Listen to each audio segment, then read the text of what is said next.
Brought to you by Noggin. Need a little extra help building your child's math and reading skills? Their favorite characters from Nick Jr. shows like Paw Patrol, Bubble Guppies, Blue's Clues, and Blaze are here to help. Let's get to work! And they're in Noggin, the smart and fun learning app, where activities are designed to grow the skills your child needs to succeed in school and in life. Fabulous! What's even more fabulous is that you can claim a limited-time holiday offer of 99 cents a month plus taxes for 3 months by visiting noggin.com/iHeart. Start your free trial today. $7.99 a month plus taxes until you cancel after free trial ends. Visit noggin.com for terms and conditions. Smith. You know, I mean, you just can't start a show without Chad Smith. Sensational Sherry, nice to have you here. Gorgeous Princess Luna, Davy Jones Locker, Raven is Ryan, nice to have you all here. And there is the stunning and talented Kira, and she is our number one wrench. Don't tell Fap, though. All right, Ian Herndon, nice to have you here. Lovely Laura Elizabeth, good to see you. And we may run out of time here. Hold on. Phil Minervino, Mr. Lurks-a-Lot. How are you guys? Thanks for joining us. The gorgeous and stunning Kara McIver from Saskatchewan. She is in the Flat Earth population right there. All right, continuing on. Ozzy, oi oi to you. Boom to you, Bama. How are you? John Music, nice to see you. And let's see, who else do we have here? Lady Nopingham, welcome to SOR. Thank you for joining us. And Paranormal Mountain, thank you for joining us. Don't forget to hit that subscribe button. Jason Hotop, how are you, my friend? And Beelzebrad, nice to see you. We are definitely running out of time. Brian X, awesome Arlene, National Memorial, nice to see you guys. We got to stop right there because it's time for a show. You know what to do. Horns up. Let's rock with Bumblefoot.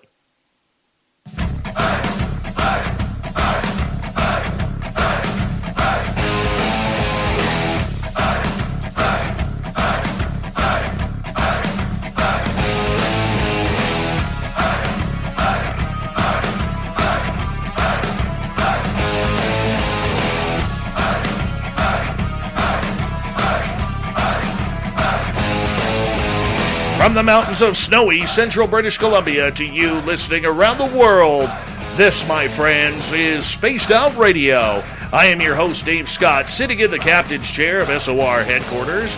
We welcome you to tonight's show on our terrestrial affiliates around North America, digitally on TalkStream Live, Revolution Radio, and KPNL. All of our archives are free. Go to youtube.com/Spaced Out Radio. Do old Davey the favor, hit that subscribe button. You can follow us on Twitter at Spaced Out Radio, Instagram at Spaced Out Radio Show, and now on TikTok at Spaced Out Radio. Our website is spacedoutradio.com, where we have a plethora of features for you, including rocking out to Bumblefoot, reading Shirky Poo's Newswire, and checking out our swag as well. Tonight's show is brought to you by Chive Charities. Help make the world 10% happier by visiting Chive Charities today. You can find them on our website. We got a power show for you tonight. We welcome back a good friend of this show, Rob Freeman. He was just 12 years old when he saw something very unexplainable from the roof of his parents' house with a self-made skywatching kit. 50-some years later, no, he doesn't even look that old. I look older than him. It pisses me off. Anyways, the good Torontonian has, besides he is a Leaf fan, so we should have really looked into this, whether or not bring these Toronto people on. But nonetheless, he is a quality researcher and ufologist, having traveled over 14 countries and 50 cities looking for UFOs. And joining us tonight is Rob's television partner, Mark Mcnabb. He has spent 30 years in television, has remained as strong in his belief to be creative and inspiring, and is blown away by the UFO hunt. The excitement is thriving with the producing of a new international factual documentary series, Making Contact, Be Inspired, and Rob Freeman, UFO World Explorer. Gentlemen, we are so proud to have both of you good Canadian kids on Spaced Out Radio tonight. It is an all-Canada show here, and you know what? I'm just going to pat myself on the back for this because, you know, I know our American listeners are going to be like, really? Shut up with the Maple Leaf. But that's okay. Gentlemen, how are you? Thanks for having us on there, Dave. Appreciate it. We appreciate it, Dave. Thank you so much. Absolutely. I'm very excited to have both of you guys on as well. You guys are the type of people who are still doing the yeoman's work of ufology. I consider both of you guys to be true ufologists. You're getting out in the field, you're getting the film, you're getting the know-how of what to look for and when in the sky. And, we're going to get heavy into that today. But Rob, I want to start with you because I had the pleasure of meeting you a couple of years ago in Toronto at the Alien Cosmic Expo and was just so impressed with your candor and your demeanor and professionalism when it comes to this topic. And there isn't a lot of that in the field of ufology. How have you been able to separate your work from the entire field? Because you're a guy who just goes out there and gets the job done. Well, Dave, really, there's just so much stuff on the internet and YouTube. It's like, how do you know what to believe? So the bottom line, Marcus and I are out there trying to make contact and actually having these experiences together. And that's the only thing we can really believe. There's just so many stories, so many dramas, Hollywood dramas. There's so much stuff. Everybody wants to be in the limelight. And we're not even trying to be in the limelight. We just want to get out there on expeditions, meet people who are experiencers, go out in the field with them. And you know what? More often than not, we have some pretty cool things happen out there. For you, Rob, this has been a 55-plus year journey now. And, you're somebody who has really dedicated your life to the study of this subject. At what point in your life did you realize that you needed to do this? This was your calling. Well, gosh, it was about 7 years ago. Mark and I were doing some movies, children's movies together. And, actually one of them was right here at my house. And during breaks between film shootings, people are standing around chit-chatting, and it came up about UFOs. And, everybody was sharing UFO stories, and I told mine from when I was a kid, both experiences that had happened like 2 weeks apart. And little beknownst to me, Mark was quite intrigued with the stories that I was talking about, including the second one where we're on the roof of the house, because my friend had said, how could we see UFOs? And this was after the first one was in the newspaper. Over 200 people had seen it, Sarnia, Ontario, Canada. And he says, how could we see them? And I said, well, let's go on the roof of the house and see. I just made that up. And sure enough, we did. And we saw hundreds of lights going from the north to the south, like in a second and a half. And 30 seconds later, hundreds going back again. Well, Mark heard this story. And he was intrigued by it, and he didn't say a word to me. He spent the next, 4 to 6 months researching, and then he came back to me, and he said, and we met for dinner, and he says, we're going to go around the world. And I said, what for? And he says, we're gonna meet ETs. We're going to see craft. We're going to meet ETs, and you're going to call them in. And I thought he was crazy. And he said, believe it or not, when you guys, as young boys, went on the roof of the house to see, flying saucers, ETs, and you saw them, he says, you called them in. So he says, we're going to do the same thing. And gosh, we got on the road and went to Area 51. And, we've been to 14 countries since then. And the experiences that we've had, they still blow our mind every single time. Now, Mark, let's introduce to you, because Rob has been on the show a couple times before, but you're brand new to us. Have you always had an affinity for UFOs? Dave, it's been a really interesting journey for me because, I remember when I was 9 years old, watching Close Encounters of the Third Kind, 1977. So I think what probably resonated the most with me when Rob told me his story was, just that human connection, like that film had obviously a very strong human connection, different stories, different experiences from around the world seem to be the center point of that film. And of course it all kind of congregated to the moment where they make contact in that movie. And that really resonated with me, Had I thought about it, had I had an experience like Rob did at 12 or 13? No. But I felt that wasn't really my role. over the last 7 years, I felt my role has been that of storyteller, telling the story. Like Rob is one of my best friends. So to talk to him and to know him for the last, I guess it'd be 12 years, and to spend the last 7 years doing this, it's just become increasingly more important to tell the story. And of course, going back to the Spielberg film, I just got that image, of two boys on the rooftop of a house, shimmying up the TV antenna and being on the roof with their little makeshift sky watching kit, a walkie-talkie, compass, pad of paper. And that just hit me. I loved it. I just couldn't shake that image for 6 months. I did. I got very excited.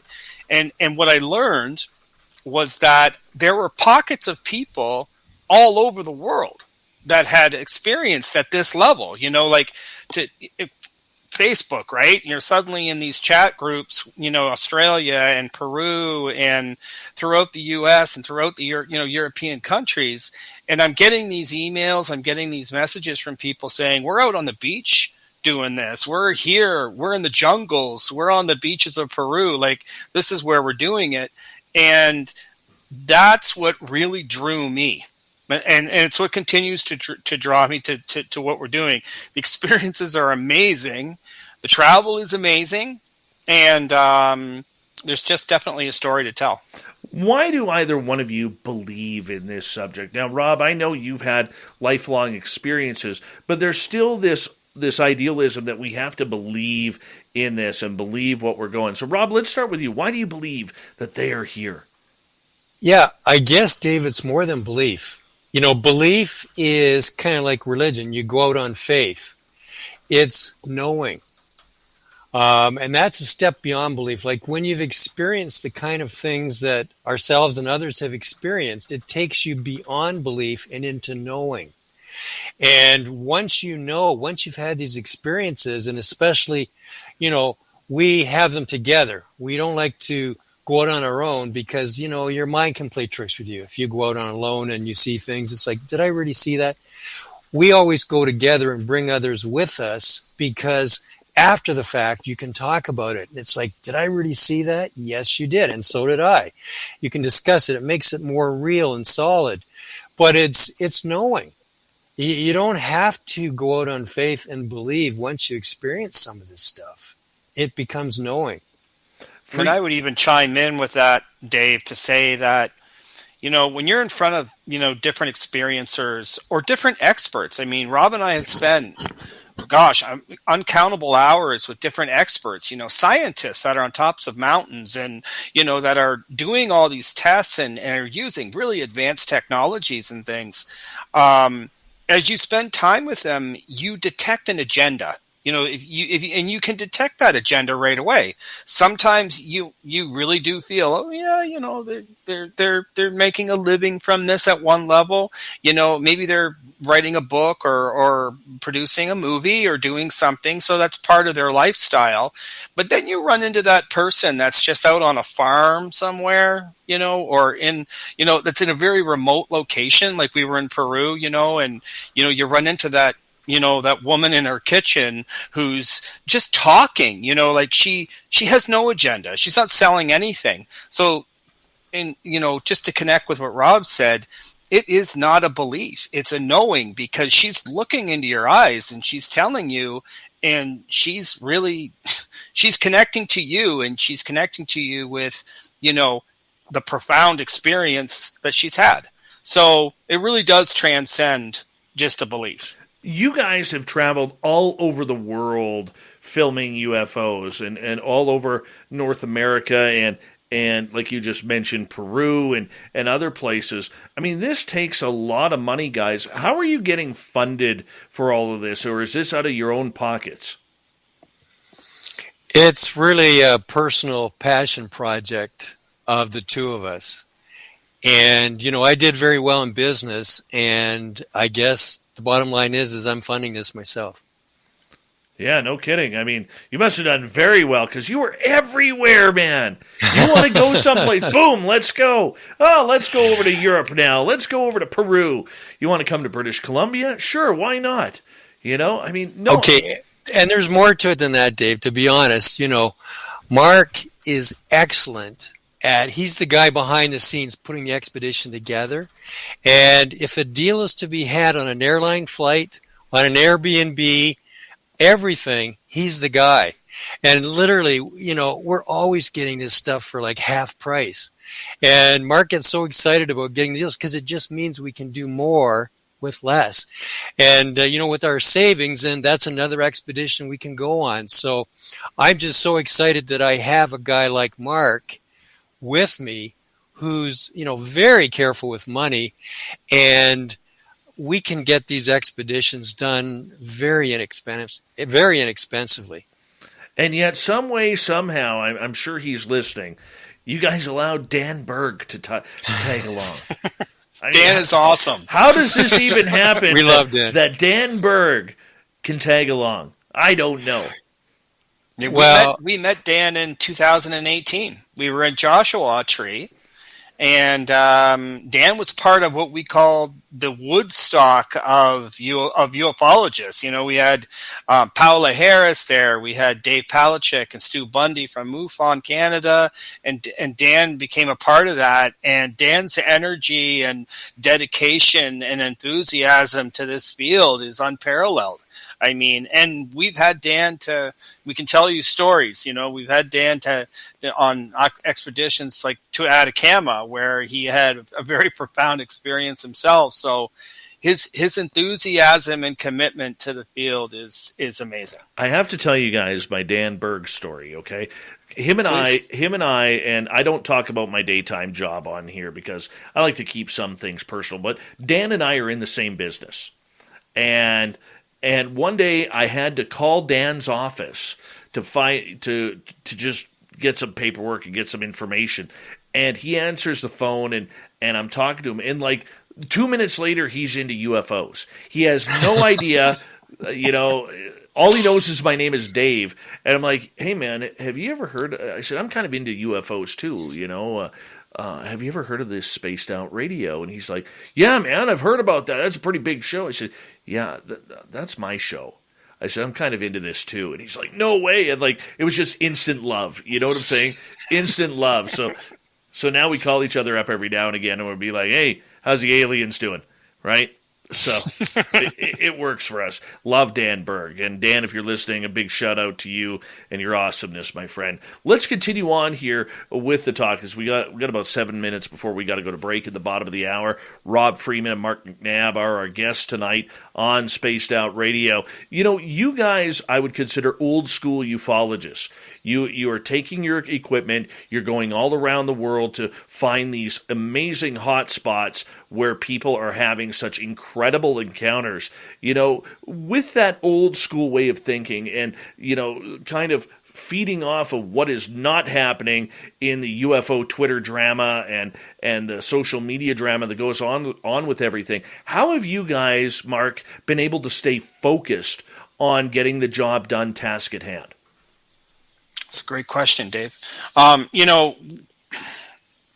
try to connect something that's kind of even happened over the last little while for us. Like we had the honor of meeting Jacques Vallée, and of course to talk to Jacques Vallée is to talk about Dr. J. Allen Hynek. And so you talk about, Rob would concur. To me and to Rob, they're like the Mount Rushmore of ufology. In the 60s and 70s. Researcher and scientist. That came together. Because it's not just about all the, like Rob mentioned earlier, the hokey drama and the media exploitation, if you will. I use exploitation in a soft way, but that being the hype of it. Like there's they came at it with that professionalism that we have a great respect for. They wanted to get the information. They wanted to get the information to the public. They didn't want the politics. We know that there's a lot of politics in the ufology world.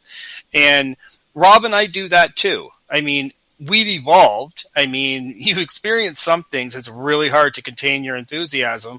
But you still stick to the facts. We've really had some experiences where we've gotten really super excited about them, and then we've completely debunked them. We went, no, look, we took it apart. Rob is amazing at that. That is his total, complete, amazing skill set is to take that all apart. And I don't think that happens as much in the ufology world. You see a light or you see something appear in the sky, but when you spend, I don't know, what are we at, Rob? 3,000 to 5,000 hours of sky watching and being in the field and talking to people, you take apart your own stuff. And I think that, I don't know if this is completely answering your question, Dave, but I think that I think it's important. I know it's important. You have to do that. You have to scrutinize your own work. You have to research. You have to apply the science. And of course you have an emotional investment, but you also understand you have a responsibility. And that responsibility means really bringing everybody the facts and bringing people the information. Well, and can I jump in here, Dave? Please. Case in point, just 2 or 3 days ago on one of the Facebook feeds, there was a photo. It was taken above McDonald's, and there's a bright street light, and then up in the sky it's this blue something. Well, everybody was getting all worked up about it, and I thought, I don't normally jump in too much, but I got to say something here. And, from an optics point of view and a scientific point of view, typically with these camera phones, these phone cameras that we have, the lenses are not great. And you get these lens flares. And there's a very simple way to tell if what you're getting in the sky is a lens flare. I mean, first of all, you look for the bright light source. You draw a line straight through the middle of the frame. And if you see a flare or you see an object on the other side of the middle, the exact same distance, it's a lens flare. And it happens every time. And I actually did a video. I went to a bright light in my ceiling and I actually made a UFO. Now, what people will do is they'll do a video where they actually have a bright light and they move it around and get this blue thing to move in the sky, but then they will cut out the bright light source.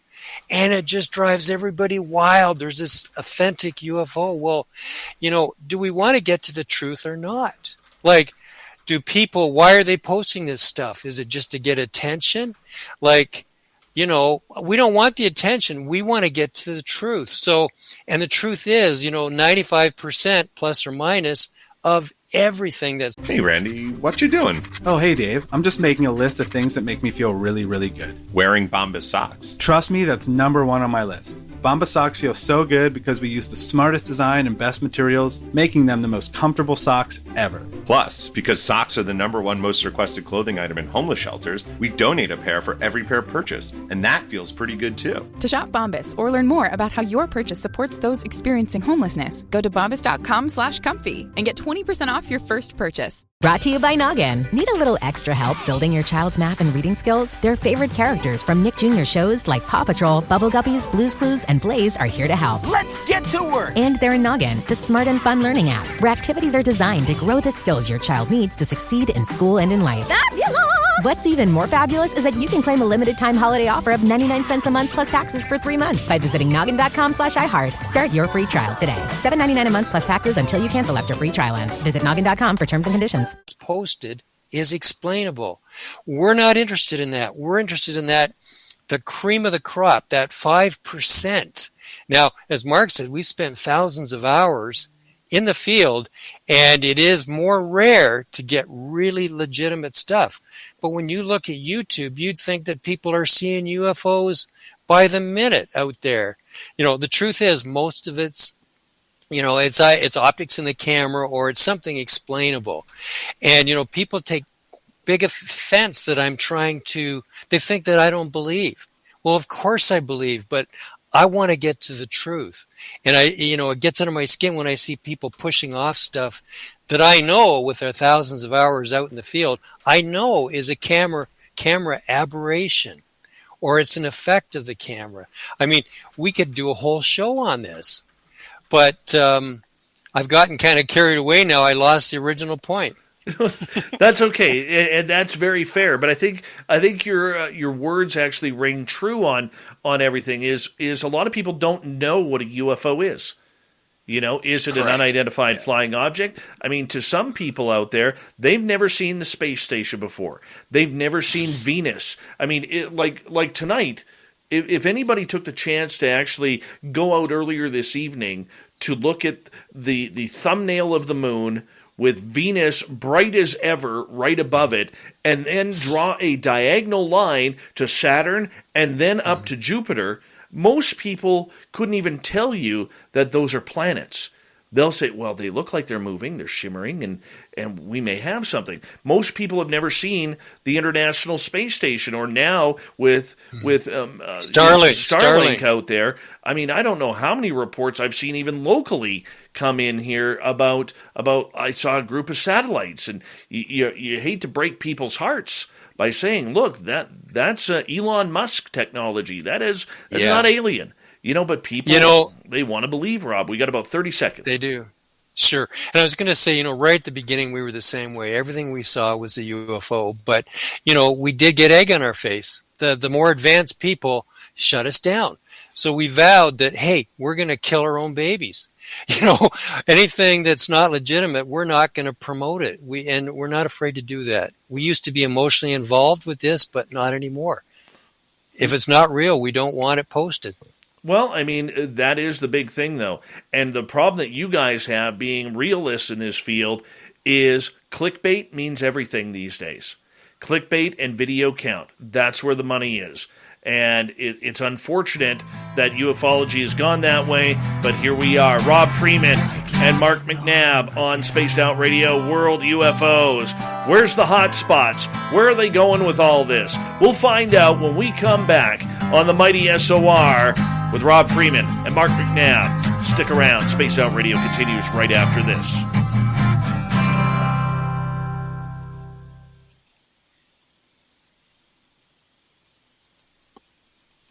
All right, we're clear. Hello, this is your guitar man, Ron Bumblefoot Thorne. We're clear. That's good stuff. Very good stuff. And hello to my... Well, once you get us started, there's no stopping. Just go, man. Just go. Hey, everybody in the chat room, Merle it up, because our man Merle is here. There he is. Merle.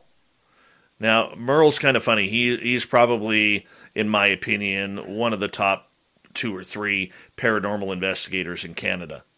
And we do a monthly show called Ghosts of the Great White North. And he's afraid to believe in UFOs. Afraid to believe it. But him and his girlfriend were down in Oregon about to do a ghost hunt a couple of years ago. And they look up and there's a black triangle right above them. Yeah. He doesn't like admitting that one, but he's starting to warm up to the cause.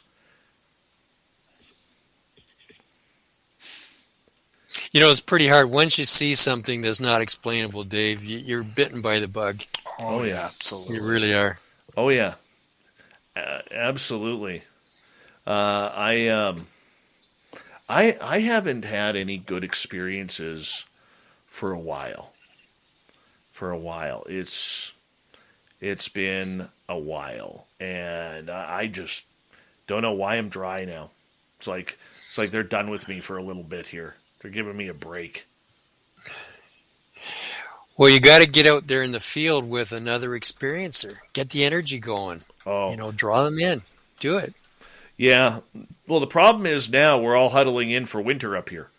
We got the igloos all set up. The dog team ready to take us to town in case we need some supplies.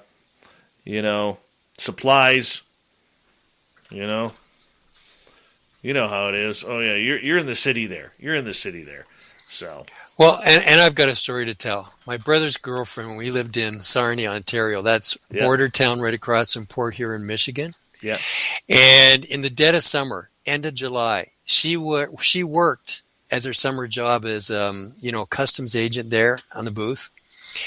And she says, Rob, I can't tell you how many times people from the U.S. coming across the border into Canada, fully dressed with ski clothes on, skis on top of the car, asking where they can find a ski resort within a day's drive. It's like, man, that time of the year, you'd have to go all the way to the North Pole. That's more than a day's drive. And the only sledding that goes on up there is with Santa Claus. Yeah, our snow, there's only a couple of mountains that are around here that you could go 24/7. Now, if you head, towards Whistler, they got the glaciers all up there. But like my area, you got to go a couple hours drive. And then hopefully there's no forest fires in between to kind of block you. Do you have anything that's open all year round? Snow-wise, no. Not in my area. Like, no. North we do, and east we do, as you head more towards the Rockies. Mm-hmm. So, like I live just at the top of, I'm in 100 Mile House. So in between Kamloops and Williams Lake. Okay. Okay. Yeah, so I am, like where all the forest fires were last year. Then, yeah, we didn't burn. Knock on wood. That's okay. We got about a minute and a half here. Yeah, but I have someone that you guys need to film next time you're in BC. We'll talk about it. Sounds good. Yeah. That would be great. We blow. love BC. We've had some great experiences there, I'll tell you. Well, look at that. Grant Roger from Quesnel. Look at that. That's just north of me, 2 hours. How are you, Grant? Good to have you here, man. I have a young lady here who, her name is Samantha Mowat. She lives in Prince George. And I met her when I lived in Mission, British Columbia in 2014. And 25 minutes after meeting her, she walked me into a forest to view extraterrestrials. Oh, my goodness. Real deal, man. Real friggin' deal. That is, as I like to call her, I call her the best-kept secret in ufology. So... Well, you got to go out in the field with her again there, Dave. Oh, God, I've spent a lot of time with her looking. We haven't, she moved north and then I moved north, and we haven't been able to get together. But hold on, gents. Thank you, Ghost Dragon and Tim, for the amazing super chats. We're going to kick off the second half hour right now, everyone.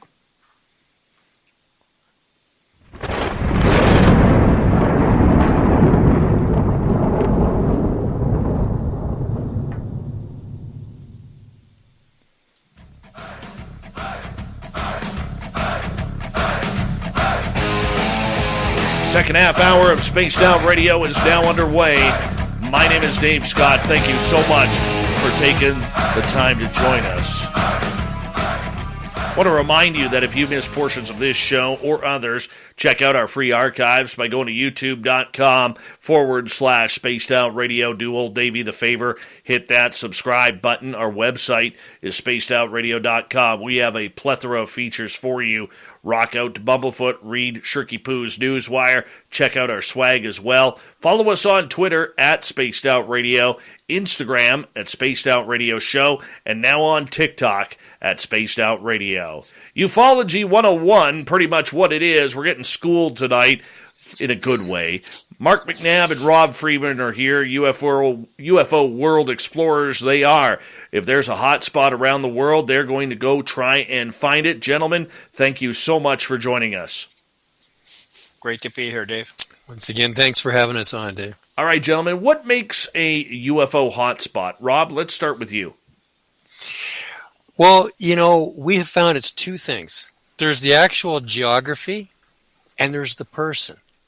And, in terms of where we're going to go, we kind of look at the product or the sum of the two. And if you can go to a spot that's had known sightings, plus you go with somebody who is seeing things, and there's a good chance you're going to have an experience. It seems to be a product or a sum of the two things together. It's not just one, it's not just the other. It seems to be both combined. That's what we found. Absolutely. Yeah, I would add into that too, just to add to what Rob said. It's like some hotspots have like a history of it, and again, like with the traits of geography and people, we've been to some parts of the world, like Peru, where it's like, literally dating to the start of civilization. So you're going to very remote areas, and very off grid, very off road, which seems to be conducive as well. We just came back from Death Valley, and we had some interesting experiences in both. Actually, we were in Munns Park, Arizona, and then we crossed over to Death Valley. And again, we like to, not only is it a hotspot area, and that there have been a lot of different experiences and sightings, but it's very secluded. Like very removed from the populace and things like that. So if you take all those factors, you're ratcheting up your chances. Okay, so for instance, my area where I live in the Cariboo of British Columbia is said to be a UFO hotspot. People around here from Kamloops straight up to Quesnel and Prince George really see a lot of UFOs. I was just talking to a gentleman today who was telling me stories of when he was working on the fire lines in 2017 by what we call Green Lake, that on the one side, on the south, you had all the fires raging north. And when they looked northeast on the mountains, they saw a bunch of different lights floating around each and every night. I mean, there are hot spots like this all over the world, gents. And Rob, I'm curious for you, as you decide which location that you're going to go to, how do you figure out the time of year, when to go, what's the atmosphere like, what's the altitude like, what's the flight lines like? Because I know you're that dedicated to trying to figure every little anomaly out. Yeah, I guess the very first thing is the weather. With all this equipment, we've done it in the past where we've had snow landing on the equipment. We want to be with warm nights, dry nights where there's clear skies. So we try to pick these hot spots that exist in those places. If you set up an expedition for a week, but it's in maybe Ontario, Canada, where we live, and it's in the fall, there's a good chance you're going to get rained out. For example, just this past fall, Mark, I think we rebooked Eastern Lake Ontario. There's a hot spot, and the lady of the Airbnb was very gracious, and she extended us for a different time, but I think we extended it twice, and then each time there was rain coming in. So, will you see something? You might, but we're not going to be able to take the equipment out. I mean, they do come below the clouds from time to time, but we try to optimize it. So we try to go to places in the world where it's very dry. That way, when the dew point, you come down to the dew point or near the dew point at night, you don't have condensation landing on your cameras as well. I mean, I've got all the lens heaters to dry all that up, but it's a lot of paraphernalia, and you don't have to spend time with all that stuff. So we try to set it up in a warm location, a dry location, a location where we'll check the weather. Mark and I will go through the archives of the weather and see, okay, what are the chances of there being rain? Is it like, okay, one night in 30 days? And we start there. And then, Mark is super on Facebook. He makes contact with people all over the world. So we listen to their stories. We've gotten burned in the past where people are seeing things and it turns out it's just an airplane path right over their house, and they weren't familiar with what airplanes look like, But we'll screen through this stuff, and we'll make contact with these people. We'll talk with them. We'll see if they're authentic. We can kind of feel it. We've got a real sixth sense for that these days. And then we'll set up an expedition. So it's a whole lot of things brought together. Is that a guarantee you're going to have experiences? No. But we generally have never been skunked. We have something happen. And while it's lights in the sky that attracted us into this in the first place, a lot of the experiences happen right around you. Like Mark, just mentioned about Munns Park in Arizona, and we were there just a couple weeks ago as part of a 2-week trip. And we were up in the mountains, about half an hour from Munns Lake, looking down to Sedona off in the distance. And that night, we decided we were not taking the equipment. And this is a thing that we've learned. We take the equipment about half of the time. The other half of the time, I disconnect. Like, I'm not attached to all my equipment. I disconnect and literally try to connect with the ETs. But that night was one of the nights that we left all the equipment at home. We did a meditation. And, I've got my handy-dandy laser, and I practice proper laser etiquette. I don't point the laser at lights. I do the circle around them. But we did the meditation. Right after the meditation, and this was in a very remote area, we're half an hour off the grid up the mountain on a road where just nobody is. Right after the meditation, I saw a light moving across. Now, 9 times out of 10, it's a satellite. So you watch it. I actually pointed it out to, everybody that's with us at our group there. And I was circling it, and I was just expecting it to just go right across the sky. Now, I also have an iPhone on my arm, and I've got it set to record all night. So no matter what, we get audio of what's happening. But I watched this light go across, and as I'm pointing it out, to Mark and Elena, all of a sudden it stopped. No kidding. And I'm like, I almost can't believe it. Because, we see so much mundane stuff. You're kind of expecting it to just go straight across. It stopped. And I told them, I said, look, it stopped. And I'm circling it. I had been sending texts.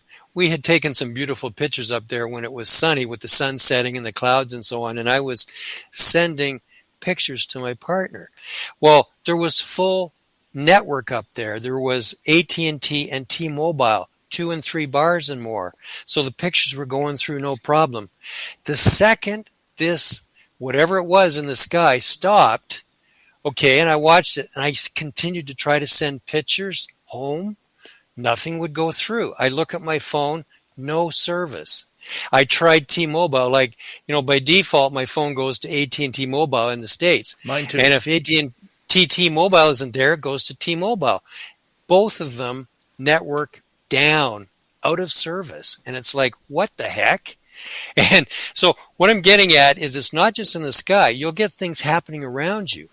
And we thought, what's with this? The whole service has gone down in the area on both networks. Through the entire evening, the network was down. Late when we decided to go home, as we went down the mountain and we got closer to the interstate, all of a sudden, bing, bing, bing, I'm getting text messages galore from all the ones that were saved up for the last 3 or 4 hours. And then the next day we thought, okay, well, we go up there in the afternoon and just check out and see what the cell service is doing. We thought, no, we're going to go back there that night. So we had cell service all the way from the interstate, all the way back up to our spot. And it stayed up the entire night. So at no point did we lose cell service, and we're sending pictures, video, doing FaceTime, everything back home. So why is it that the second I saw that light stop, both cellular networks went down in that entire area? Weird. So what Very is that? weird. Is that a coincidence? Well, maybe one network, but both? Like we did some research, and, both networks have their own antennas in that area. So, now if there was a power outage, like cellular towers have backup generators, they have backup batteries. They use cellular networks in emergencies. When all the lights go out in your town, you should be able to still make your cellular phone call, right? So we don't understand. And, without getting into a whole long story, like we've had so many of these anomalies happen just associated with something happening in the sky right at that exact time. So, don't just look at the light in the sky. Pay attention to the things around you also, because we call it the big wink. Like it's a little bit of a confirmation of what's happening. You just sparked a memory for me, Rob, with that. We went out with Samantha Mowat going out, this is 2014. And we went up into this mountainside, and Samantha starts picking up, she's very intuitive, she starts picking up this black triangle. We cannot see it. Cannot see it whatsoever. Phones are dead, everything. my friend, as we're coming out of the mountains, this is in British Columbia, we're in the mountains behind Mission, and then come out of the mountains, you kind of get to the Hatzic Lake area, which is by the Fraser River. And coming out of the mountains, the minute I got cell phone service, my friend who lives in Hatzic Lake has 10 text messages to me. Where are you? There's a black triangle hovering over the mountains. And so we're way out in the mountains. This black triangle is in between us and my friend who is now trying to text me where this black triangle is. And we were like, you got to be kidding me. Like, we're going through this right now. And her and her neighbors were watching this black triangle at the time. So it wasn't just her going out. When getting the job done right is job one, you need construction equipment that's built right. From compact track loaders to the world's #1 selling compact excavator, the Kubota construction lineup features durable Kubota engines, more comfort, and the versatility to do it all and do it right. Visit your local Kubota dealer today. Go to KubotaUSA.com for full disclaimer. Lee Tractor Company. On the web at leetractor.net. Brought to you by Noggin. Need a little extra help building your child's math and reading skills? Their favorite characters from Nick Jr. shows like Paw Patrol, Bubble Guppies, Blue's Clues, and Blaze are here to help. Let's get to work! And they're in Noggin, the smart and fun learning app, where activities are designed to grow the skills your child needs to succeed in school and in life. Fabulous! What's even more fabulous is that you can claim a limited-time holiday offer of 99 cents a month plus taxes for 3 months by visiting noggin.com/iHeart. Start your free trial today. $7.99 a month plus taxes until you cancel after free trial ends. Visit noggin.com for terms and conditions. And seeing it. So thank you for triggering that memory for me. I appreciate that. Gentlemen, you guys use some of the latest and greatest technology when it comes to finding and filming UFOs. I don't usually talk a lot of technology on this show because I'm not a techie guy. I'm more of a feeling and sensing kind of guy. But for you, Rob, if you guys can just go over your gear and explain how your equipment is much different than what us laymen are using. Okay, so to start with, if I move my head out of the way, that one right, gosh, everything's backwards here. That one right there, that's a thermal camera, and that's military-grade thermal. That camera alone is $50,000, and with a quartz lens, and it's zoom camera, and it picks up using heat. So we have picked up a craft that we can't see with our visible cameras, but that camera has picked it up, like over the Irish Sea. We picked up one, for example. So that's thermal. I've got the standard infrared, both wide angle and zoom. It's the green style night vision infrared. Okay, a thermal would be considered far infrared. It's into the heat spectrum, so it's just picking up heat. Whereas near infrared is light, but just into the infrared band. And then I've got full spectrum, both wide angle for spotting and zoom video, full spectrum. And then there's regular visible video, both zoom and wide angle. And then I'll do time lapse with infrared and visible. And I just recently picked up a circular polarizing filter for some of the cameras. I heard from Ron Ulch. He's just finished building me a system. We did a video on him as well. And Mark, what's the name of his? UDAP. Yeah, and he's built us a full system for triangulating.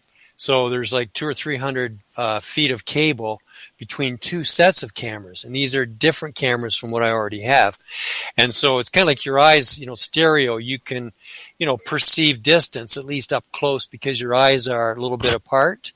And so to perceive where a craft is in the sky, how close it is, if you take cameras and move them far apart, then you can triangulate where it is. And so that equipment also scans all the frequencies so many times a second. and it scans them on both both setups. There's full tripod assemblies with cameras and radio equipment. I've already started receiving some of it. It's the rest of it's on its way, and we hope to use that on expeditions. And I'll actually set that up right at my place here where I live out in the country. But it can tell the difference between, birds and planes and helicopters. And Ron is an engineer who's put a lot of time and effort, and this is his passion, to write all the software that can determine this. So, despite the fact that I've got all this technology, what I've found, Dave, is you can get so wrapped up in it that maybe the ETs are saying, this guy's too busy with his technology, we'll go somewhere else. We have found that when I put it all away, that's when the stuff starts happening. That was really hard to take for me at the beginning. Pardon me. It's like, I've got this passion with all this technology, and I've got the latest and greatest. I've even got digital radar. We've taken that on expeditions in Australia and different places, like full color digital radar. But the truth is I've had to learn and get used to the idea that it's kind of like, you get pulled over by the cops and the officer is like, step away from the vehicle, sir. I've had to learn to sort of step away from my equipment and drop that connection. And I can do it in a heartbeat now. I couldn't used to do that. Didn't used to do that in the past, and Mark can attest to that. But these days, we will spend half our time with the full complement of equipment. Then the other half of the time, leave everything at home, literally go there with your hearts and try to connect with these beings. And, that we did in Australia, for example. Ufology over the last 4 years has become a very political game, and we'll continue that conversation a little bit later in the show. But how it affects you guys is, you guys, like I said earlier, are you old school ufologists doing the down and dirty work to try and get those credible videos of these incredible craft in the sky wherever they are coming from. Okay, but I'm curious for you guys, is there still a place for what you guys are doing, considering that all of the attention has really been turned to what the government, especially the United States, knows about UFOs and trying to get them to open up about what they know of the phenomena? Is there room for old school ufology still? Absolutely. Absolutely. In fact, we ourselves have interviewed, especially with the pandemic and not being able to get out there as much. So we actually started interviewing various different people ourselves, including Grant Cameron and Richard Dolan and so on. And we kind of asked the same question to them. And their response was, we love the fact that you guys are out there in the field. Because a lot of people that do interviews, they spend all their time, behind a desk in front of a camera. They don't get out there. So they really want us to get out there, mix with the people, get the current stories, get the current happenings that are happening right now. There's so much history, and that's great. Everybody can talk about that. But it's kind of like, what is happening right now, guys? And yes, there's the stuff that's been released, but a lot of that's old. We're trying our best to capture things that are happening right now, Dave. So it is meaningful. It is useful. I wouldn't have it any other way. I want to get out there and try to capture what's happening right now, to be relevant. There's lots of information about the past, but, people really have an appetite for knowing what is happening right now out there. It's an interesting paradigm too, Dave, because, we kind of got dropped into this like in the last 7 years, so the people that we've spoken to and been educated through, like, like Paula Harris, Erling Strand, like Grant Cameron, Richard Dolan, like there's a big list, Ricardo Gonzalez, Sixto Rich Pascal, Rich Hoffman, Rich is incredible, 55 plus years of, his mind and his intelligence when it comes to this field, he goes all the way back to Project Blue Book. So we get this whole dynamic, and it's interesting. It's a really interesting dynamic because, ufology has been considered like fringe science, pseudoscience, really. And then you have this major disclosure happen, like a level of disclosure. I mean, disclosure is a funny word, right?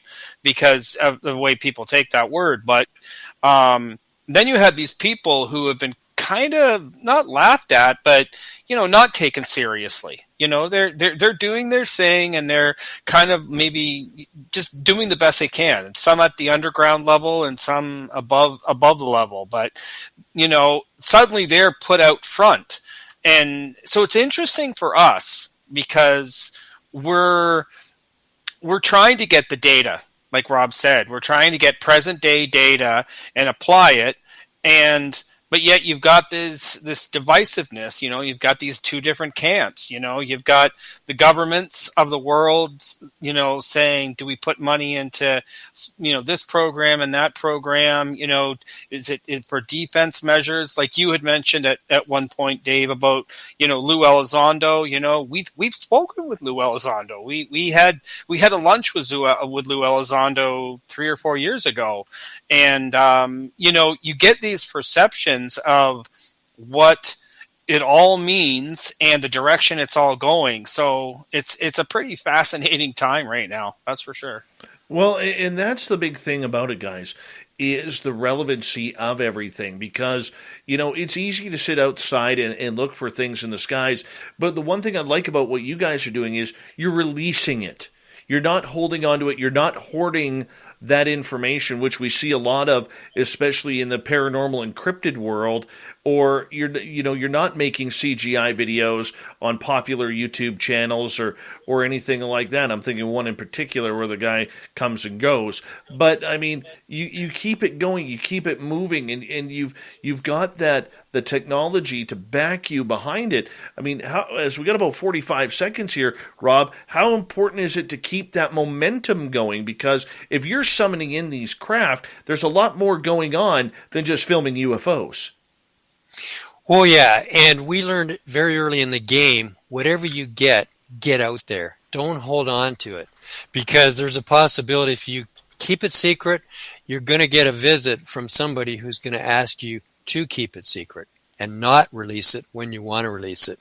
We've got personal conversations with people that have had visits who've been told they're not allowed to release stuff. So immediately when we have something, we release it. Well, that is awesome. And gentlemen, when we come back from the break, I know there's a bunch of audience questions already in our chat rooms ready for you guys tonight. And also, I want to get into the UFO summoning kind of things, because there's a lot of people, Rob and Mark, in ufology who say this summoning is a bunch of crap, it's a load of hogwash, but yet you're getting proof, real hardcore proof, that summoning works. Summoning UFOs, Rob Freeman, Mark Mcnabb, they're both out of the beautiful province of Ontario. UFOs around the world. We're talking about where they're investigating, how they're investigating, why, and later on in the show, we'll get into why these Canadians think the Canadian government needs to speak up as well. Hour 2 of Spaced Out Radio next.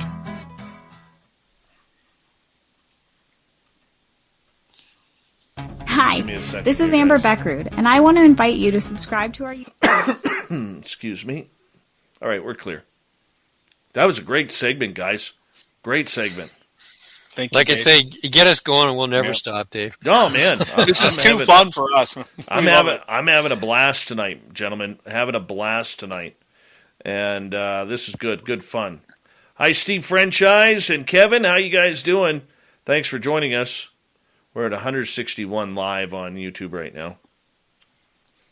It's kind of cool. Excellent. And, we just talked about it while we were in Death Valley and Sedona and stuff. We're going to write a book. You need to. Because, we put everything out on YouTube, but recently I've had people ask me, well, do you publish? Do you have all your experiences and everything that's happened like in one place?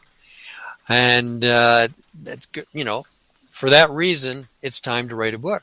So we have hundreds and hundreds, thousands of pictures from all over the world, and what are we up to? 40 stories. Like, we have 40 things that we can back up with pictures and video and all kinds of things. For a book, it'll be amazing. How have you guys not been picked up by Canadian television? We've been asked. We're on Tubi. We should say that, Dave, right away. I don't care about the Tubi or anything like that. I'm saying, there's a lot of bullshit on Canadian channels that we don't need to see. You guys are doing proper work here across the country. I'm surprised you guys haven't been picked up, to be blunt. I guess we almost were, but the channel, the series that wanted us to work with them, wanted us to move it into the drama category and the fear factor, and we actually walked away from that deal, Dave. I don't blame you for that. Because we're not experiencing that. We're not experiencing. We're not going to sell out. No. We didn't want to sell out our. My buddy Jonathan Davies from the UK. He's a big fan of yours. I think you know him, Rob. Mm-hmm. He wants to get in touch with you guys about going on his show as well. Sure, absolutely, happy to. Yeah, and John, if you need, I'll get my team to pass on their emails for you. Yeah, John's a good friend of this show. Now that dude is weird. I love him, and I'm saying that. I say that in the most complimentary way, man. I was gonna say that's a good introduction. Dude is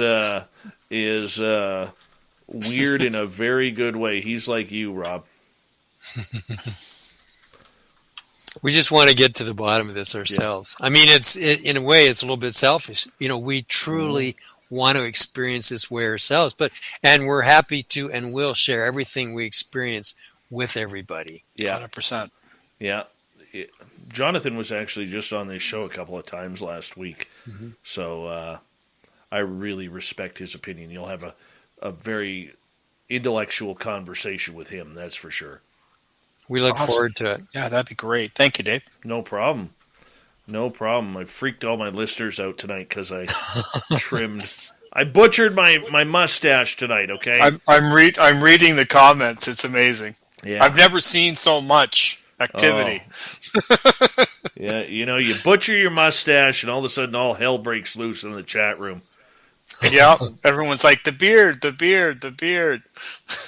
I know, it hurts.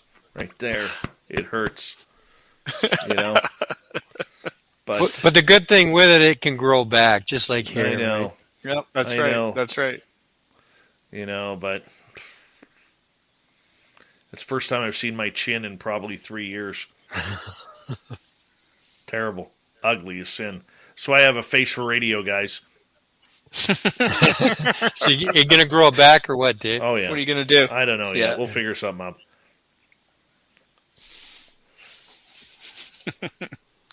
Look at this. Michelle in Australia. I'm feeling very maternal towards you, Dave. I'm feeling the overwhelming need to squeeze those cheeks.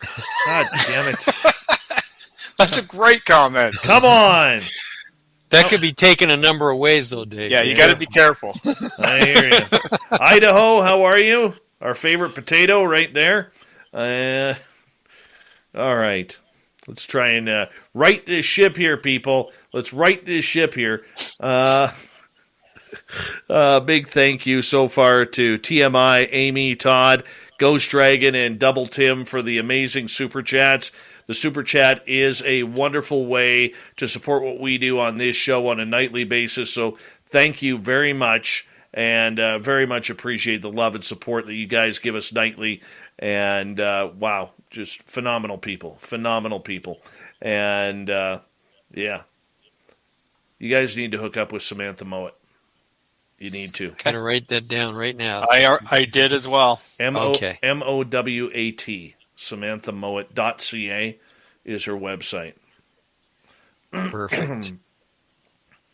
Yeah, you let her know that you guys are good friends of mine, and yeah, it's she's a real deal, man. Real deal, and she's scary good. Looking forward to that. Well, and Dave, the invite still extends for you to come out with us sometime. Mm-hmm. I think, last time we talked, we extended that invitation, and we'd love to go out in the field with you. Oh, definitely. Come out, man. When you guys are in BC next, let me know. I will be guaranteed. There. Hold on, gentlemen. We're going to kick off the second hour here in about 4 seconds. So let's do this thing.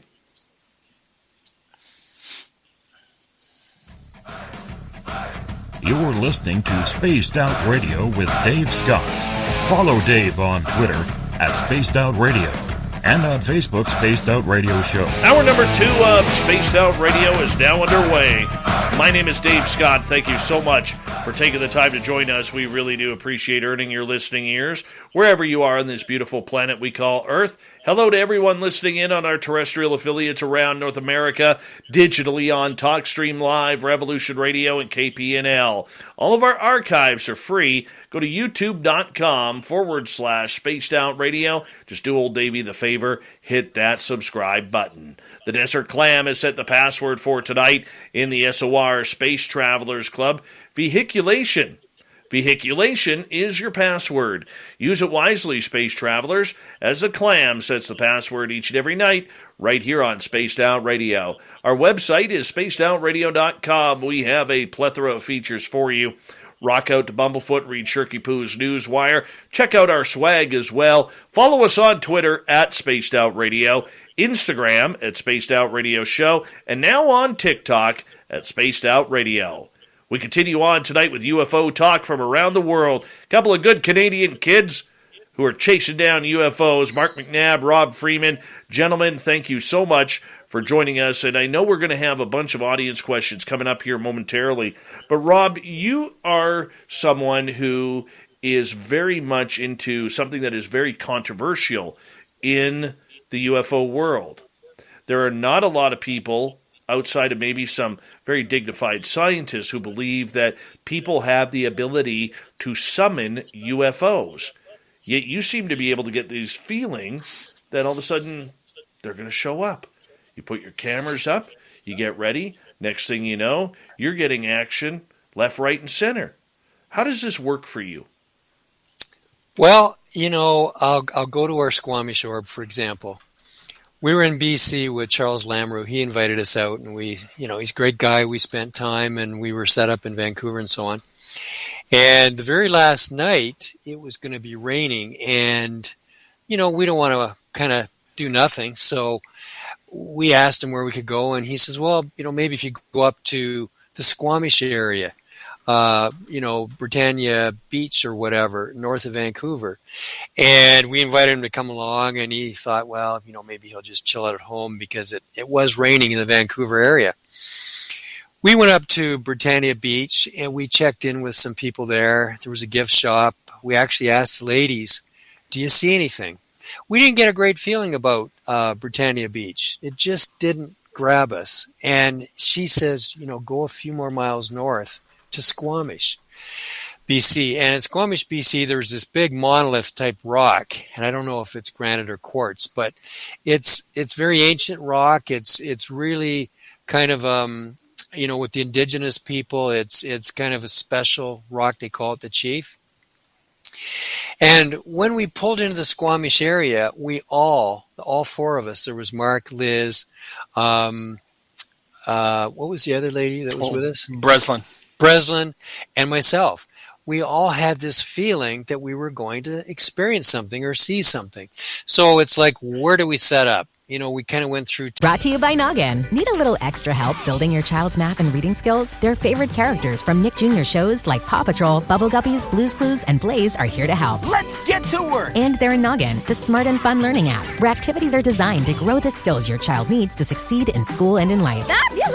What's even more fabulous is that you can claim a limited-time holiday offer of 99 cents a month plus taxes for 3 months by visiting noggin.com/iHeart. Start your free trial today. $7.99 a month plus taxes until you cancel after free trial ends. Visit noggin.com for terms and conditions. At ADP, we understand the importance of building the right team and offer the data insights to help. Just as importantly, our AI technology helps you pay the team accurately. Grow stronger with ADP. HR, talent, time, and payroll. Town, we were looking for spots, all in view of this big monolith rock. just wasn't happening. So we kind of went away from the town into some lumbering roads and lumber roads. We came across this one opening that had a beautiful view of the Squamish Chief, and we said, this is it, right here. We're going to see something right here. We could all feel it. Breslin went and did a meditation. Marcus and Liz were set up in the back of the vehicle with the door open. I had my equipment set up, and I believe it was 10:59, and I didn't have all my cameras running. They were on, but they weren't running. They weren't recording. And all of a sudden, Breslin said, I see a light. And I turned. I'd been talking to Mark, so I turned to my cameras. It's like, which one do I hit? Which one do I put on record? Because I could see this light. It was a big yellowy light moving. And I thought, gosh, I got to hit something because it's going to go into the woods in a few seconds. So I just reached for my green night vision zoom camera, and I managed to train the camera on the orb, and I got about 8 or 10 seconds of it before it went into the woods. But the interesting part about it was it lit up the woods behind it, and it lit up the woods in front of it. And it's like, man, that's not an airplane. There was no sound at all. There were no helicopter blade sounds. We knew that the ISS had gone through earlier, but we couldn't see it because the level of the mountain, it would have been behind the mountain. It wasn't a satellite. It wasn't the ISS. It wasn't anything. And we got on the phone to Charles and we said, you're not going to believe this, but we just captured something. And, he could have had the opportunity to be with us, so he was kind of a little bit down on that one. But he helped us. He worked with us to debunk the fact that it wasn't the ISS. He, went on all the known, like all the planes that were in the sky. He went on different websites and checked all that out. And he says, I think this might be legitimate. So, we were quite excited about that. And we got in touch with Dave Palachuk from MUFON, and he ran with it. We actually called the local paper, let them know what we'd seen. They did a great article on it. And Dave came back and he said, it's an orb. It's unknown. It's not any of the known things. And then we actually went back ourselves 2 or 3 months later, Mark. Yeah, would have been. And because we didn't really even want to believe that it was legitimate. We went back, thinking maybe it was the ISS, and so we went back to the exact spot. We did video on exactly where the ISS would have been that night, and it was behind the mountain, and it was like 15 minutes earlier, something like that. We did a whole nother expedition just to try to debunk the Squamish orb, and it wasn't debunkable. But the bottom line is we felt it in our gut that we were going to see something that night, and we did. And so, it doesn't always work, but a lot of times, you can feel it that we're going to have an experience. We had another experience in Australia. I won't get into it right now, but I knew we were going to have something happen there. And even the rest of the group that was with us that we met, they were all talking behind my back. They said, Rob's going to experience something. And sure enough, it was me that experienced it. So, does it always happen? No. Can you summon things in? We believe that you can on occasion. And it's really making the connection. We did it in Peru too, where we got the Cusco craft, and I think I have it on my phone right here to show you. I think I've shown you this in the past, have I, Dave? I believe you have. I believe I have seen that. And even while Rob's showing that, because that's an excellent example, Dave. I'll quickly add in, we had 2 instances over the 7 years, 2 major experiences. Tail end of 2016, we got the opportunity to meet one-on-one Sixto Paz Wells. Now, Sixto Paz Wells isn't commonly known in North America. He's extremely known in the South American, sector. He has had. Our goal is to make contact. So what it does for me and it does for Rob ultimately is you start to research who else has experienced this, who has actually made contact. Not lights in the sky, not UFOs, not that kind of thing, but who has actually claimed to have made contact with a being. So that got us on the phone with Sixto Paz Wells, and in an incredible series of synchronistic events, it put us in the backyard of that man. Why he took that interview was like a miracle unto itself, because he invited us into his home. We got to do an interview with him where he educated us in an extreme way, like an extreme level of education. Like, you need to, he's been doing it for 40 years. He's meditating out in the Chilka Desert. He's meditating 2, 3, 4 hours a day. And he's bringing that information to us. And he's saying, look, there's a lot to be said about consciousness. Whether or not you believe it or know it is up to you. But if you can still your mind and you can, get your heart in the right place, be with the right people and be in the right place, you can, some people, it's referred to as CE5. It's a classification, close encounters of the fifth kind, bilateral, unilateral communication with extraterrestrials. This is how you accomplish it. So we spent time with Sixto.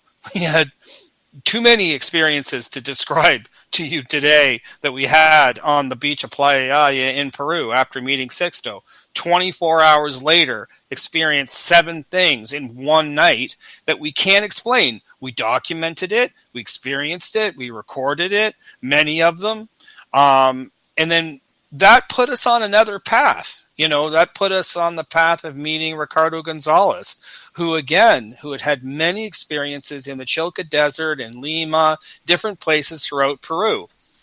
It excites us because it's a whole part of our journey over the last 7 years, and I'll end it with just this little piece, is the perception of contact and the perception of experiences in South America is completely different than in North America. So when it comes to summoning, isn't the word.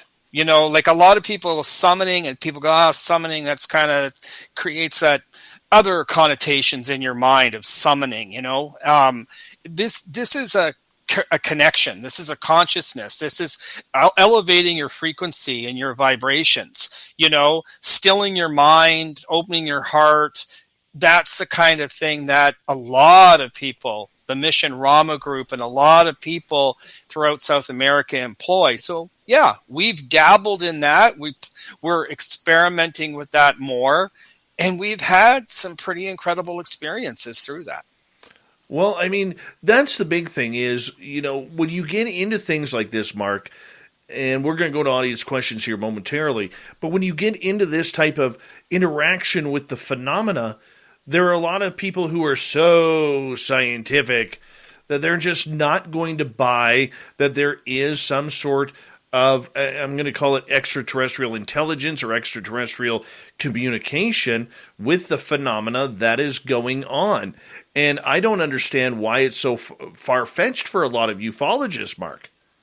I agree with you, Dave, 100%. See, I believe in that. I feel that. Like what Rob says, he says it very, very, pointedly.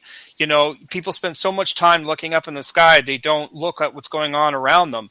Of all the things that we've experienced, they've come in such a way that we're intelligent. We're intelligent. So we sit there and we say, these things that happen around us, we call it cool, high strangeness. That's our term for it. It's cool. It's high strangeness, but it's cool. We can't deny that this is a form of communication. If they want to communicate with us, what's the best way for them to communicate with us at some level? They might play with our technology. They might create a synchronicity. The funniest thing we always talk about was how we went to Australia. Really quick 20-second story. We went to Australia to do Close Encounters of the Fifth Kind, to be with a group on a beach in Australia doing CE5. We rent a car. We bring the car back to the place that we're going to be doing the CE5. And as we're leaving, this is a rental car. And as we're leaving to go out to the beach to do CE5, somebody looks at the license plate and starts to laugh and say, "This is your rental car?" We start laughing. "Yeah. Did you see that the first 3 letters on your license plate is CE5? And so that's not happened just once. That's happened a few times. where we looked at the license plate and said, it's CE5. That's why we're here. That's funny, right? I mean, there's a level of humor attached to that, but there's also a level of what an interesting way to communicate with people. Like, if you want to communicate with us humans, what a better way to communicate, to tell you, to give you a little wink and to tell you you're on the right road than to give you a visual representation that would be a form of communication. This is our hypotheses. This isn't something that we talk about all the time, but we've talked to people that have talked to us about Men in Black, and we have literally parked our car in front of a car on the same day within the same hour, and the license plate in front of us says MIB.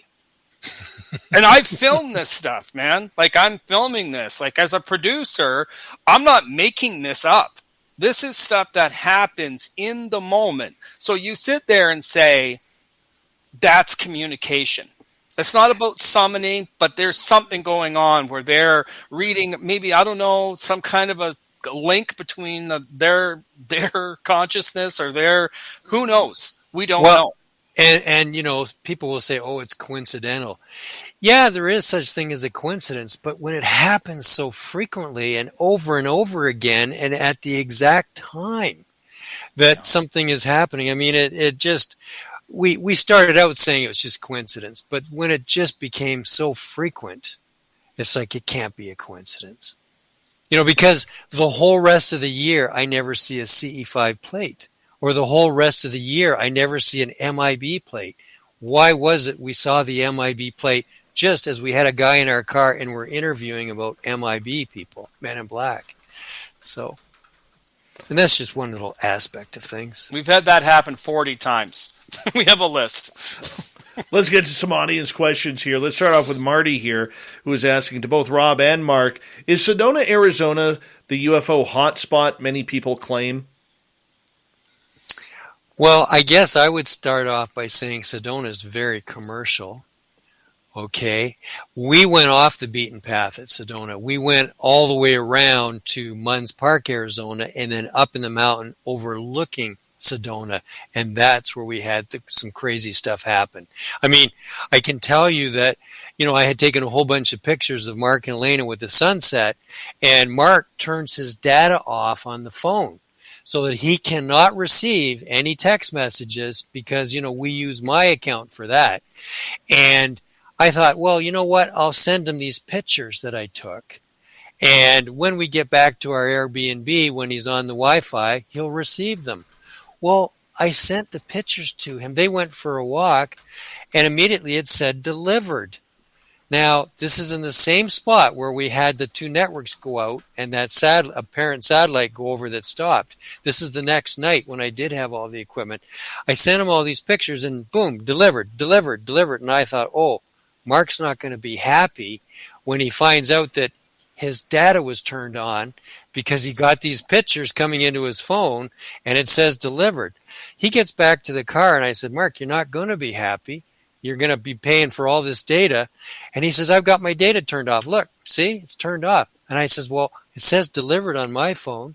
And he says, it's not delivered to my phone.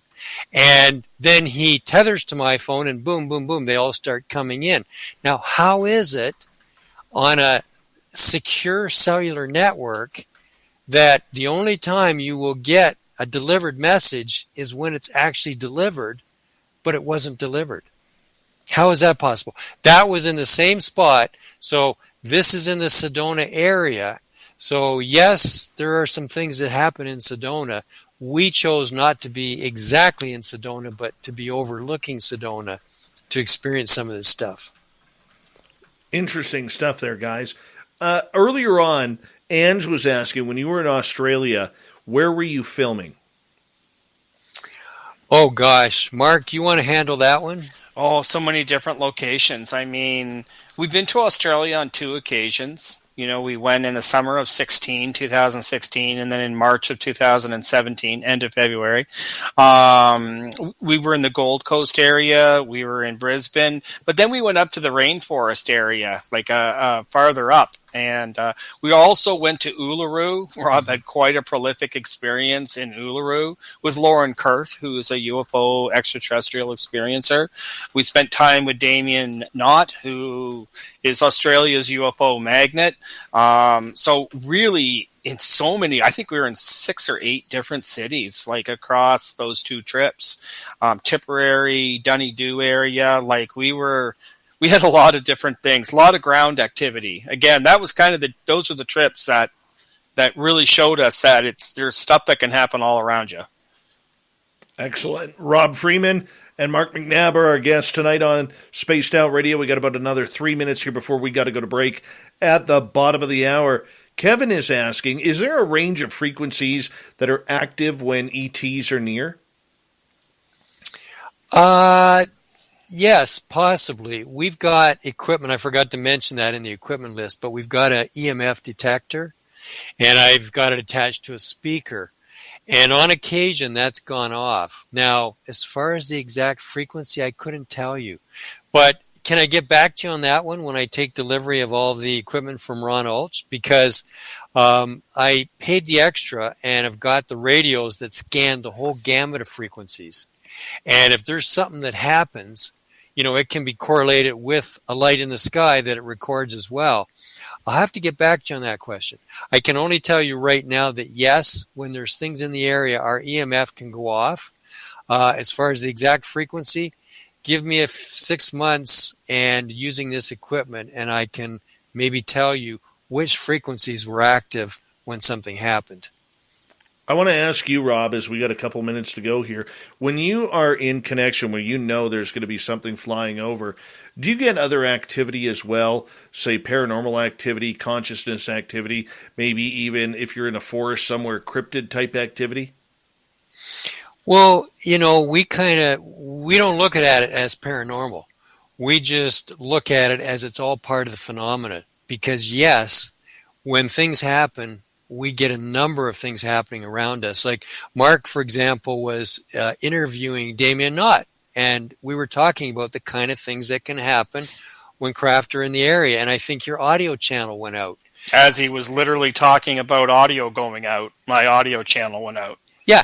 On my camera, yeah. Yeah, and we were in the mountains in Hesselen, the Hesselen Lights phenomenon, and that could be part natural and part ET. We had all our batteries go dead all at once, and they came back on after. I think your camera went wacko, Mark. Oh, it did. Started getting all foggy and misty and all kinds of stuff. Yeah, and at that time also, my night vision went wonky, which it never goes wonky, but it went wonky right at the same time his went crazy. We were being interviewed by the fellow from LA there at the conference, at Paula's conference in Laughlin, Nevada. And we were talking about the kinds of things that can happen. And he had a full range of camera people there with batteries that were charged for the whole day. All their batteries started going dead right when we were talking about it. Now, some people may say it's paranormal. We figure it's all connected with the ET phenomenon.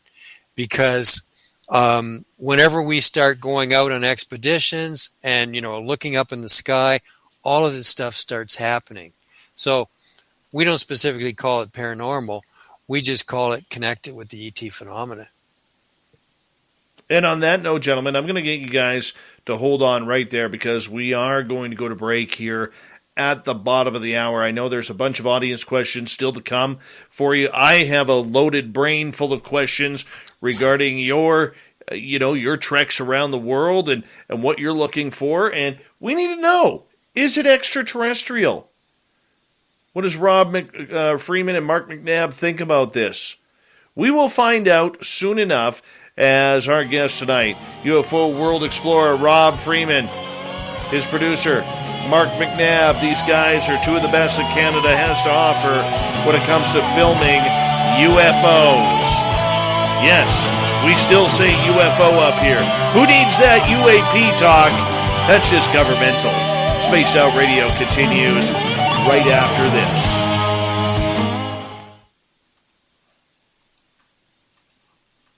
All right, we are clear, gentlemen.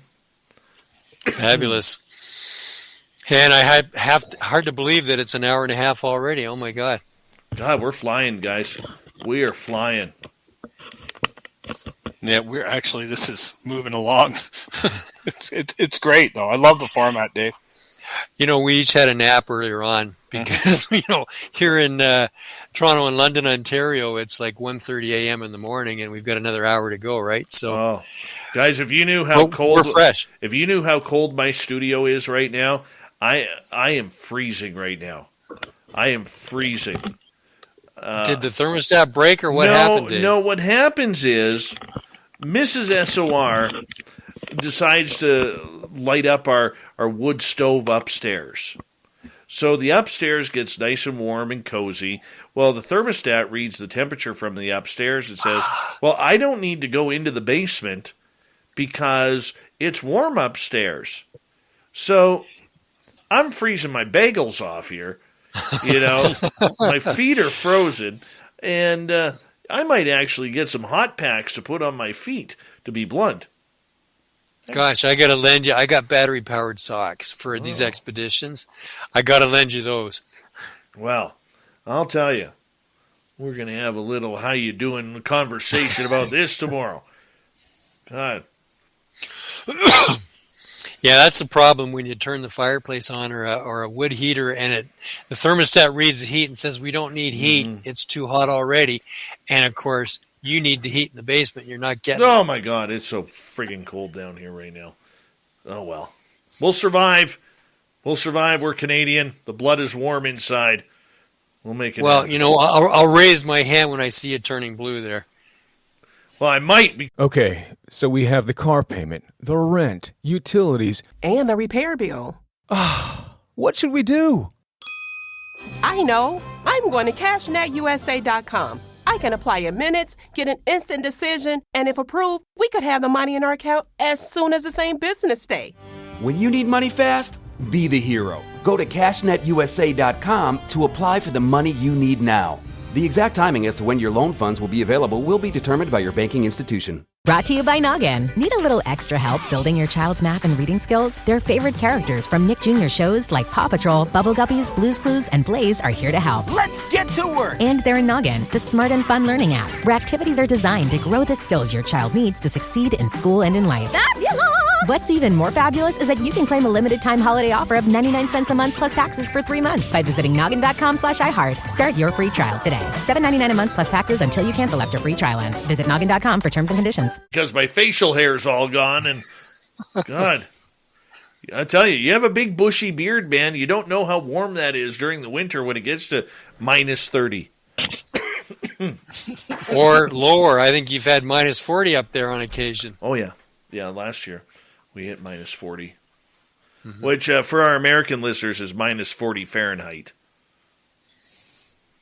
It's crazy cold at that point. Yeah. I was talking to my dad the other day because he lives in the Lower Mainland. They got a skiff of snow, and he's like, "Look, son, it's snowing." I'm like, "Dad, how will you survive? How you'll get through it, Dad. You will rebuild. You will rebuild." And he's laughing. And we were talking about school buses because my little guy takes a school bus. He goes, "What temperature do they?" Or, what's the weather like? Or no, when it snowed a week ago, he's like, "Did you get enough school or snow?" And I'm like, "Yeah, we got about 3 or 4 inches." He goes, "Are they shutting down the schools?" I said, "Dad, they don't shut down the schools here until minus 36 Celsius. Like, they're building Canadians here. It's none of that wuss Lower Mainland stuff." They are. Right? I think it's funny. Like, at my son's school, like, you go to the Lower Mainland near Vancouver, by God, if a child wants to bring a toboggan, like if there's a hill there, you can't bring toboggans. You can't do that. Our school supplies toboggans. Crazy carpets. You want to go for a ride down the hill? You go, kid. You go. Well, and I've been to Vancouver and stayed there over a period of time when they had snow, and the whole city practically shuts down because, their one snowplow can't get to all the roads. Oh. And everything turns to ice, and they, can't get everything salted. And I remember even I was going down a hill, and I practically went cruising right through a stop sign. They just don't know how to deal with the snow when it happens in Vancouver, Dave. Oh, yeah. A couple people asking, why don't you just put a space heater in here? I've got so much studio equipment plugged in here that if I put a space heater in here, I could blow a breaker during the show, and I can't take that chance. So, hold on. Ted Bastian, welcome to the channel, man. How you doing? And who else? Disciple Will has joined us. Akriong, how you doing, man? And I think we're caught up with people here. Very nice crowd tonight. Very nice crowd. Good-looking crowd. All right, got a couple questions here. Excuse me, lined up. We got about 45 seconds. Big thank you to Ghost Dragon ×2, Double Tim, Todd, Amy, and TMI for the great super chats. Remember, it's a wonderful way to support what we do on this show on a nightly basis. For everybody, thank you so much. We do have, if you look down below on your screen, you will see a store there. We have another one on our website. We're going to be adding new swag to that. We're going to be adding some Team Stump and Team Rock t-shirts next, because let's face it, Devil's Tower is a stump, not a rock. It's a stump. And if you're on Team Stump, go get your Team Stump t-shirt. If you're on Team Rock, well, screw you, but go get a Team Rock t-shirt too. Here we go, everyone.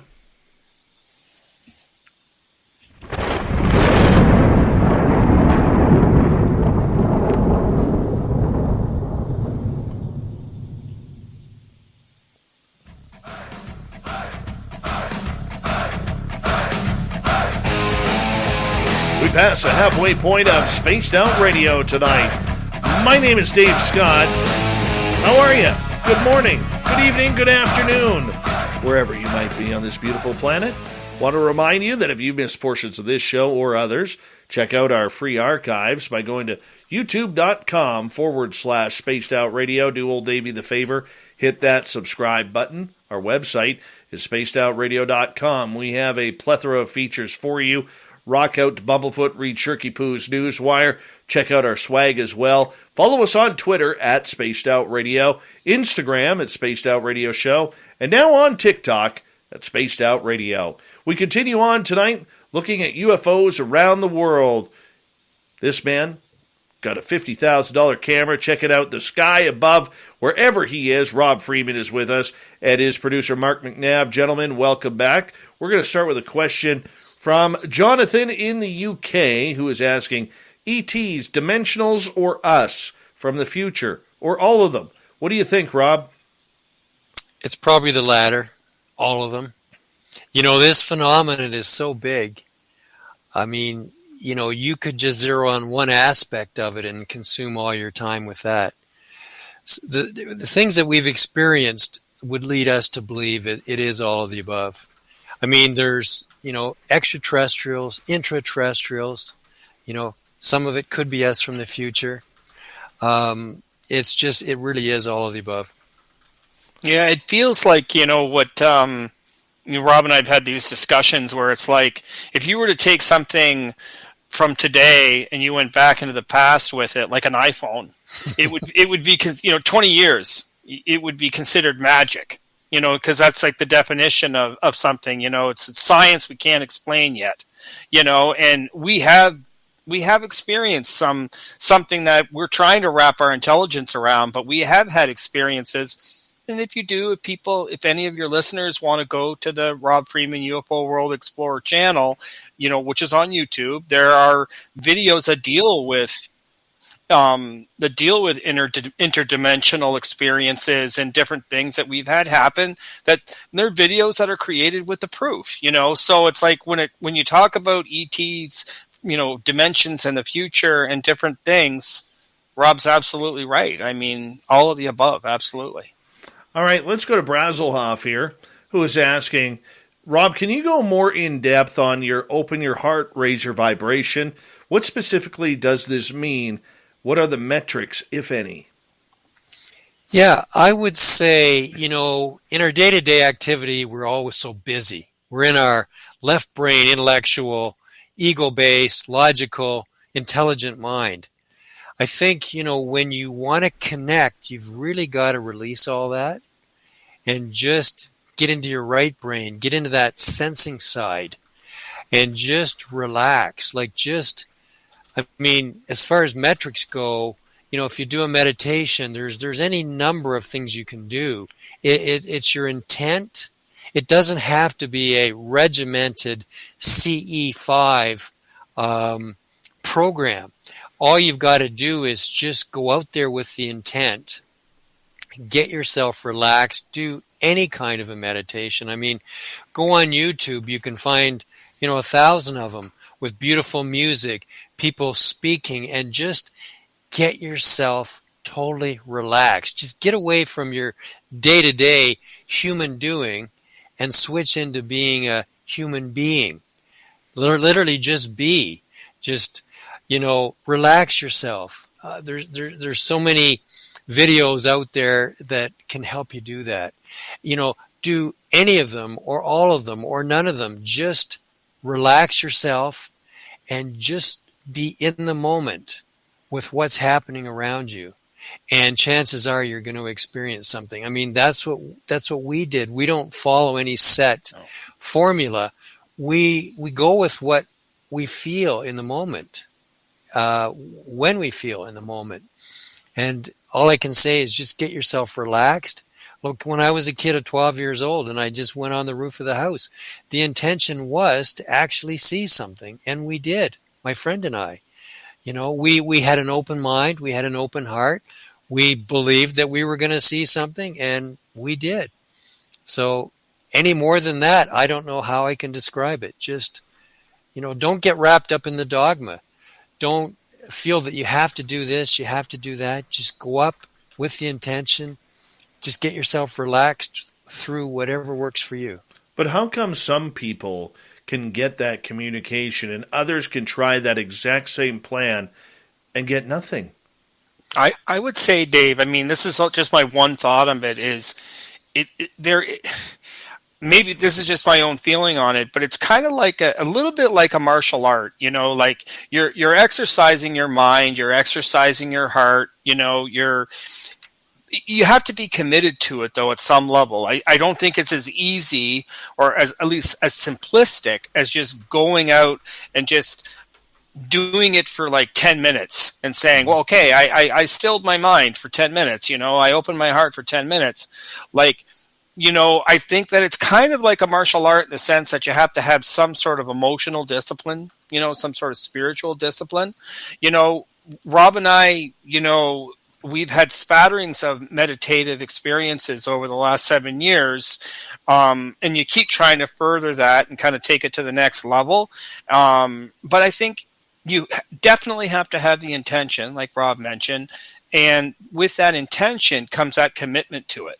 So, and I think if you believe or know that you have a telepathic, that maybe there's a telepathic link between you and extraterrestrials, they know that you want to experience more. They know that you want to connect with them. That's, if you really believe that and you really want to have that experience, it comes from that further understanding that they know you're committed and they know that you're putting in the time. That's right. That's the key word, is the time. Like, we'll go out and we'll be out there for 4 and 5 hours at a time. And maybe there's just one experience that happens in the whole evening, and it happens in the 11th hour, in the 59th minute, just before you're ready to wrap up and go. We've had that happen so many times. So many. And that's the truth. But is it mental? Is it from the soul? I think it's from the heart. It's definitely the heart. From the heart and the soul, for sure. Well, You've got to be sincere. Yeah. You got to be sincere about doing this. And if you are sincere and you really feel it, it will happen. Maybe not every time, but if you spend the time and go out, on different occasions, you're going to have it happen. I mean, we did, and we still do.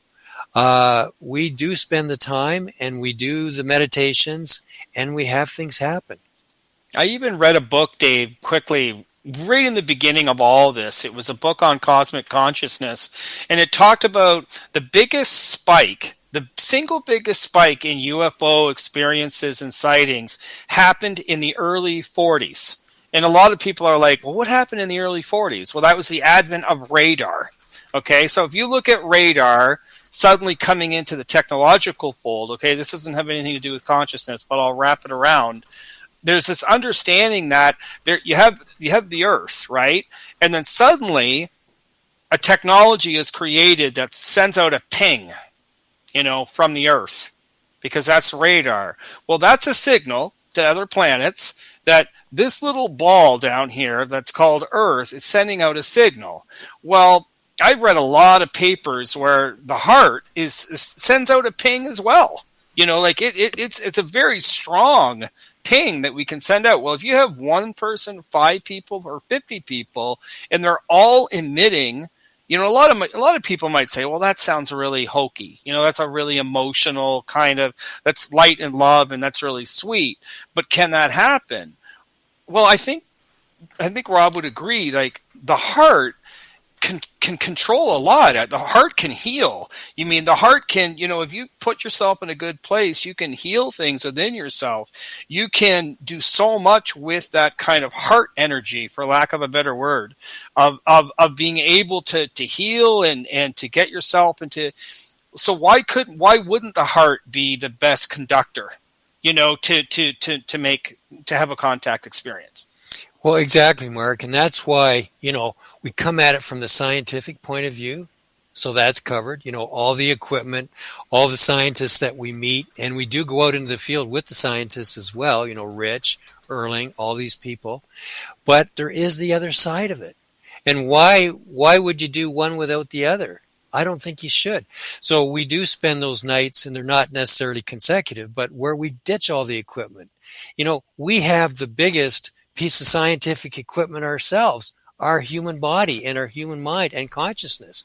So why not try to go down that road also? And Absolutely. we do. So I think you're going to find that both these things are going to dovetail, and they're going to come to a point. In the end, it's going to be both. There's going to be science.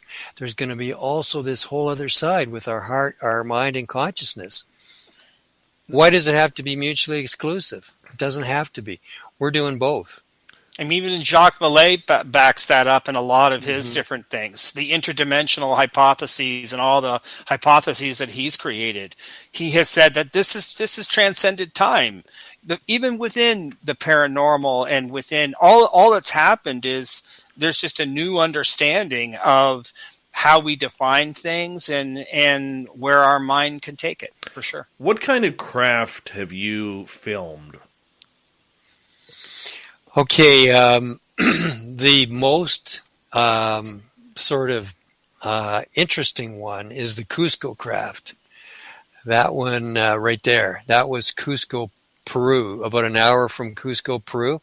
We filmed a lot of less defined and less sharp things. We had a classic saucer shape with a dome in our thermoscope was that Brisbane or Sydney?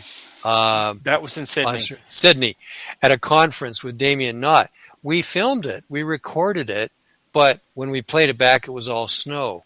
So apparently we weren't allowed to actually get a tape of that or get a video of it. We saw it. We were recording it. When we played it back, it was all snow, and it was the audio, the full audio of the event.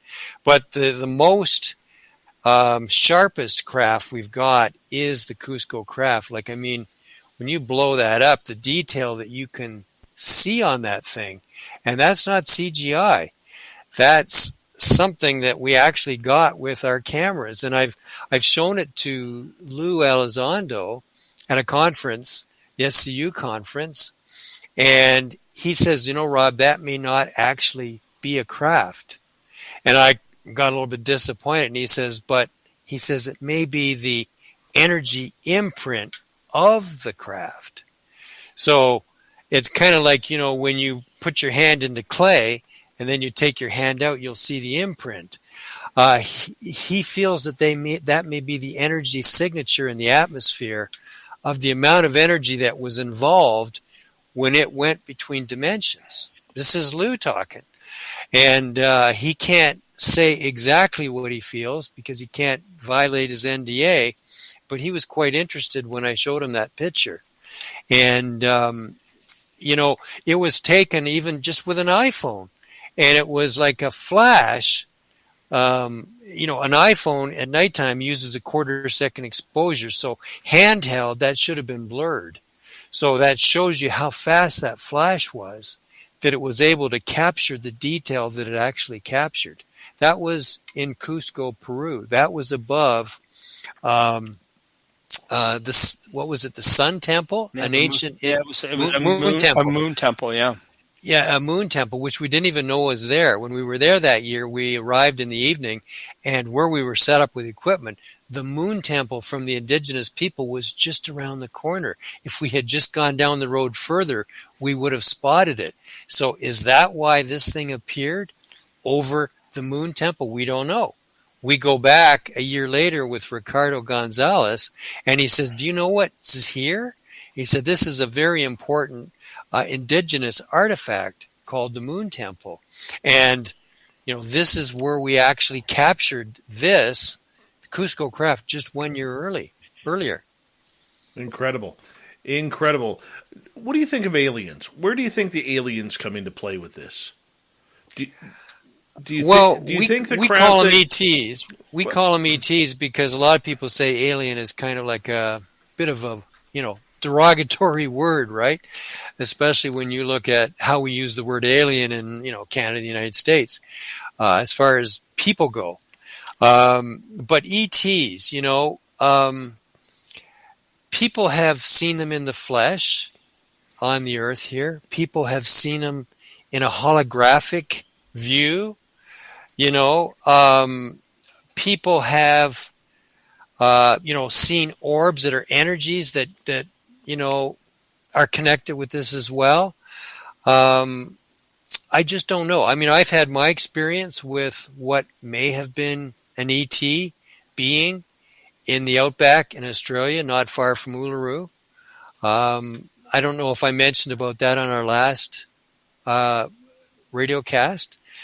Do you want me to get into that, Dave? Yeah, tell us about that. We got time. So basically, you know, it was just myself and Lauren Kurth. Mark and Liz had been filming B-roll for our documentary during the day, and they were pretty tired. And so they said they were going to just, you know, not go out sky watching that evening. And Lauren and I said that we were going to go out sky watching all night. We were going to stay up all night, and we, you know, took the equipment, all the stuff you see in the picture behind me and more. And we were out in the desert. We were in the outback, and there's like miles and miles of just scrub, bush, and, you know, very small little trees. You really call them just overgrown bushes.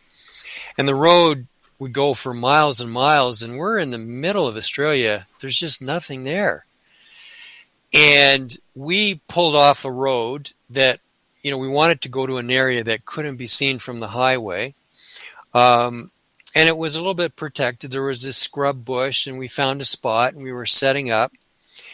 And we didn't really see that much. And then about 1 o'clock in the morning, we saw this. We kind of could see the highway a little bit, and we saw a car. I think there was maybe 3 cars the whole evening on this highway. Like it's in the middle of nowhere. And this vehicle slows down, and we were getting a little bit nervous, and he actually came right into where we were. And we thought of all the places that there are that you could pull off the highway. Like where we pulled off the highway wasn't even a road. It's just all hardpack, and we just found an area to pull off.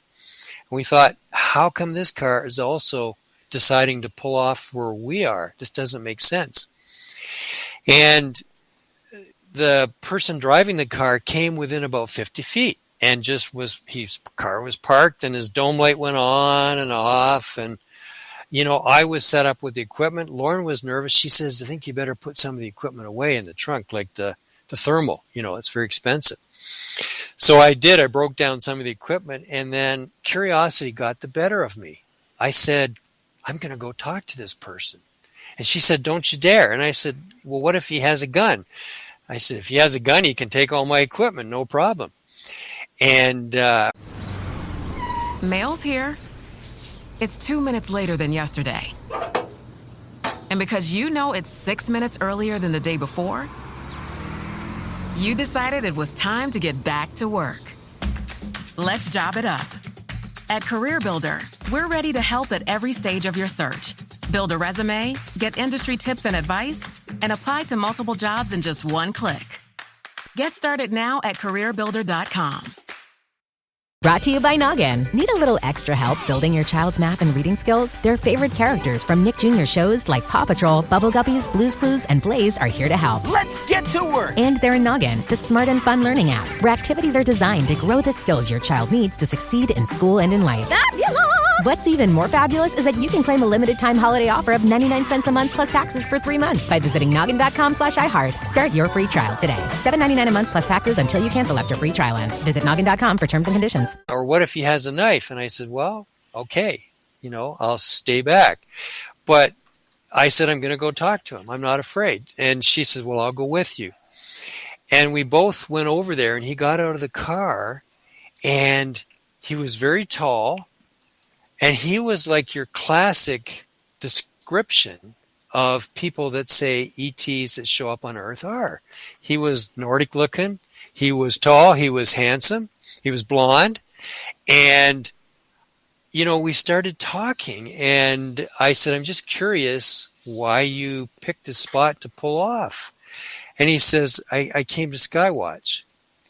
And at that point, it just seemed everything he was saying, he was kind of reading our mind, or he was tapping into like why we were there. And it's like he said he had just driven 18 hours from a mine up in North Australia, and he was going home for the weekend. And I thought, who goes home for the weekend and drives 18 hours and he has another 10 hours to drive? Like, nobody. Everything he said didn't make sense. And he wasn't even talking with proper inflective characteristics of his speech. Like, it wasn't monotone, but it wasn't with normal emotional inflections either. Like, it just seemed so strange. And I looked at his clothes and I thought, for a guy who's been working at a mine all day and then coming here, like, his clothes look like they're just freshly pressed. Or just purchased. Like, none of this made sense. And why is he coming to go skywatch? And he didn't even have any equipment. He didn't have any binoculars. He didn't have anything. Why did he say that? And then, Lauren was a little nervous, and he said, well, if you'd prefer I go skywatch somewhere else, I could do that. And Lauren blurted out, that would be great. And then he packed up and left. He just got in his car and left. And I said to Lauren after, I says, there's nothing about this encounter that makes sense. Are you sure this guy isn't an ET? And she started thinking, he says, I shouldn't have sent him away with my fear, because he was reading. We weren't giving vocal signals that we were afraid. He was picking it up, maybe telepathically. But there was a lot more to it than that. Like, the things that he was talking about, like we were talking about Australia, and I knew more about Australia than he did. I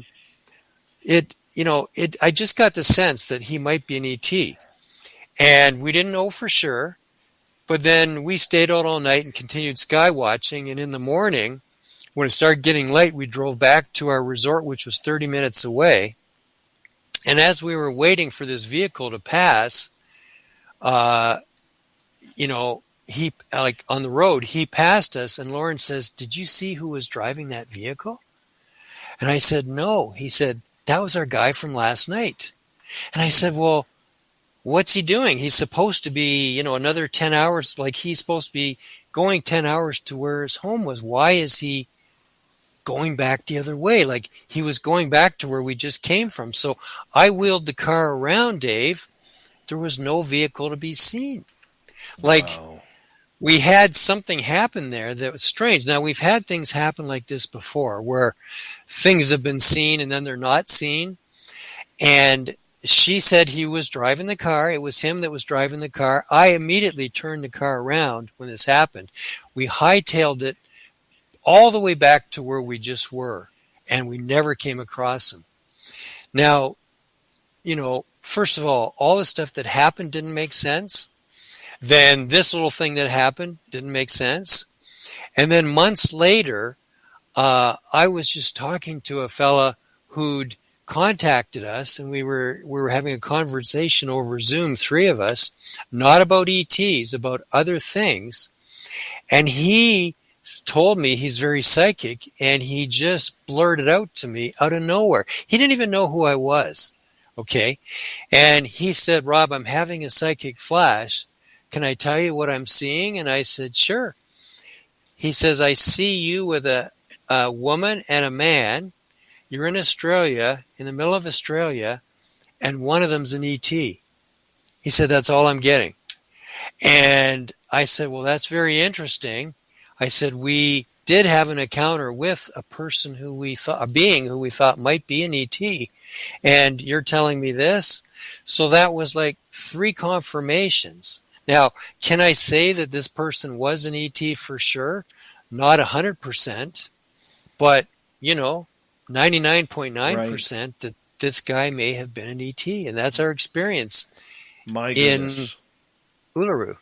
My goodness. Rob Freeman, Mark Mcnabb, we have him for another 30 minutes here on Spaced Out Radio tonight. UFO night all night long. And when we come back, we got a few more questions from our audience. But I also want to hit up these 2 Canadian researchers on why the Canadian government has been so eerily quiet when it comes to UFOs as the story south of the border in the United States blows up that they're looking for aliens, UFOs, extraterrestrials, UAP. Spaced Out Radio's hour number 3 is next, right after this.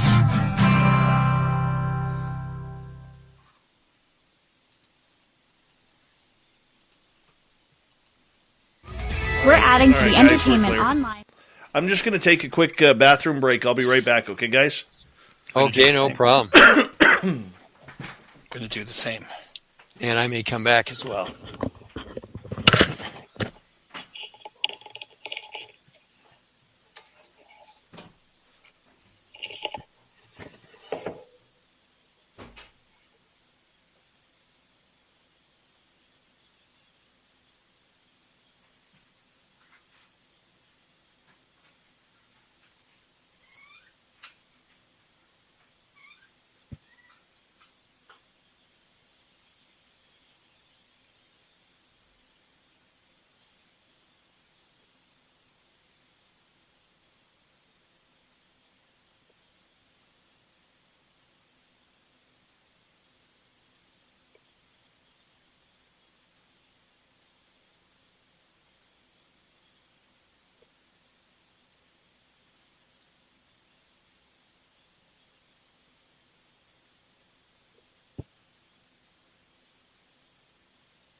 Did we lose Dave?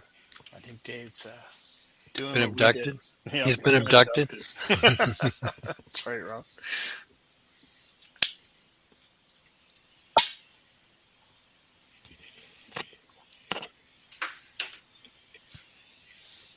I think this might be the trick to having me stay out longer on sky watches. I guess it's going to nap for 2 hours. Yeah, exactly.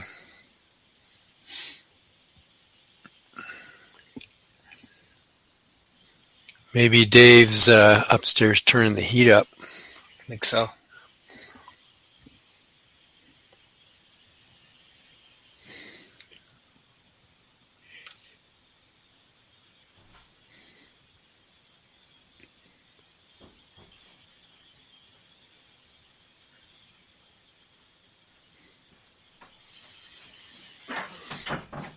I hear him coming.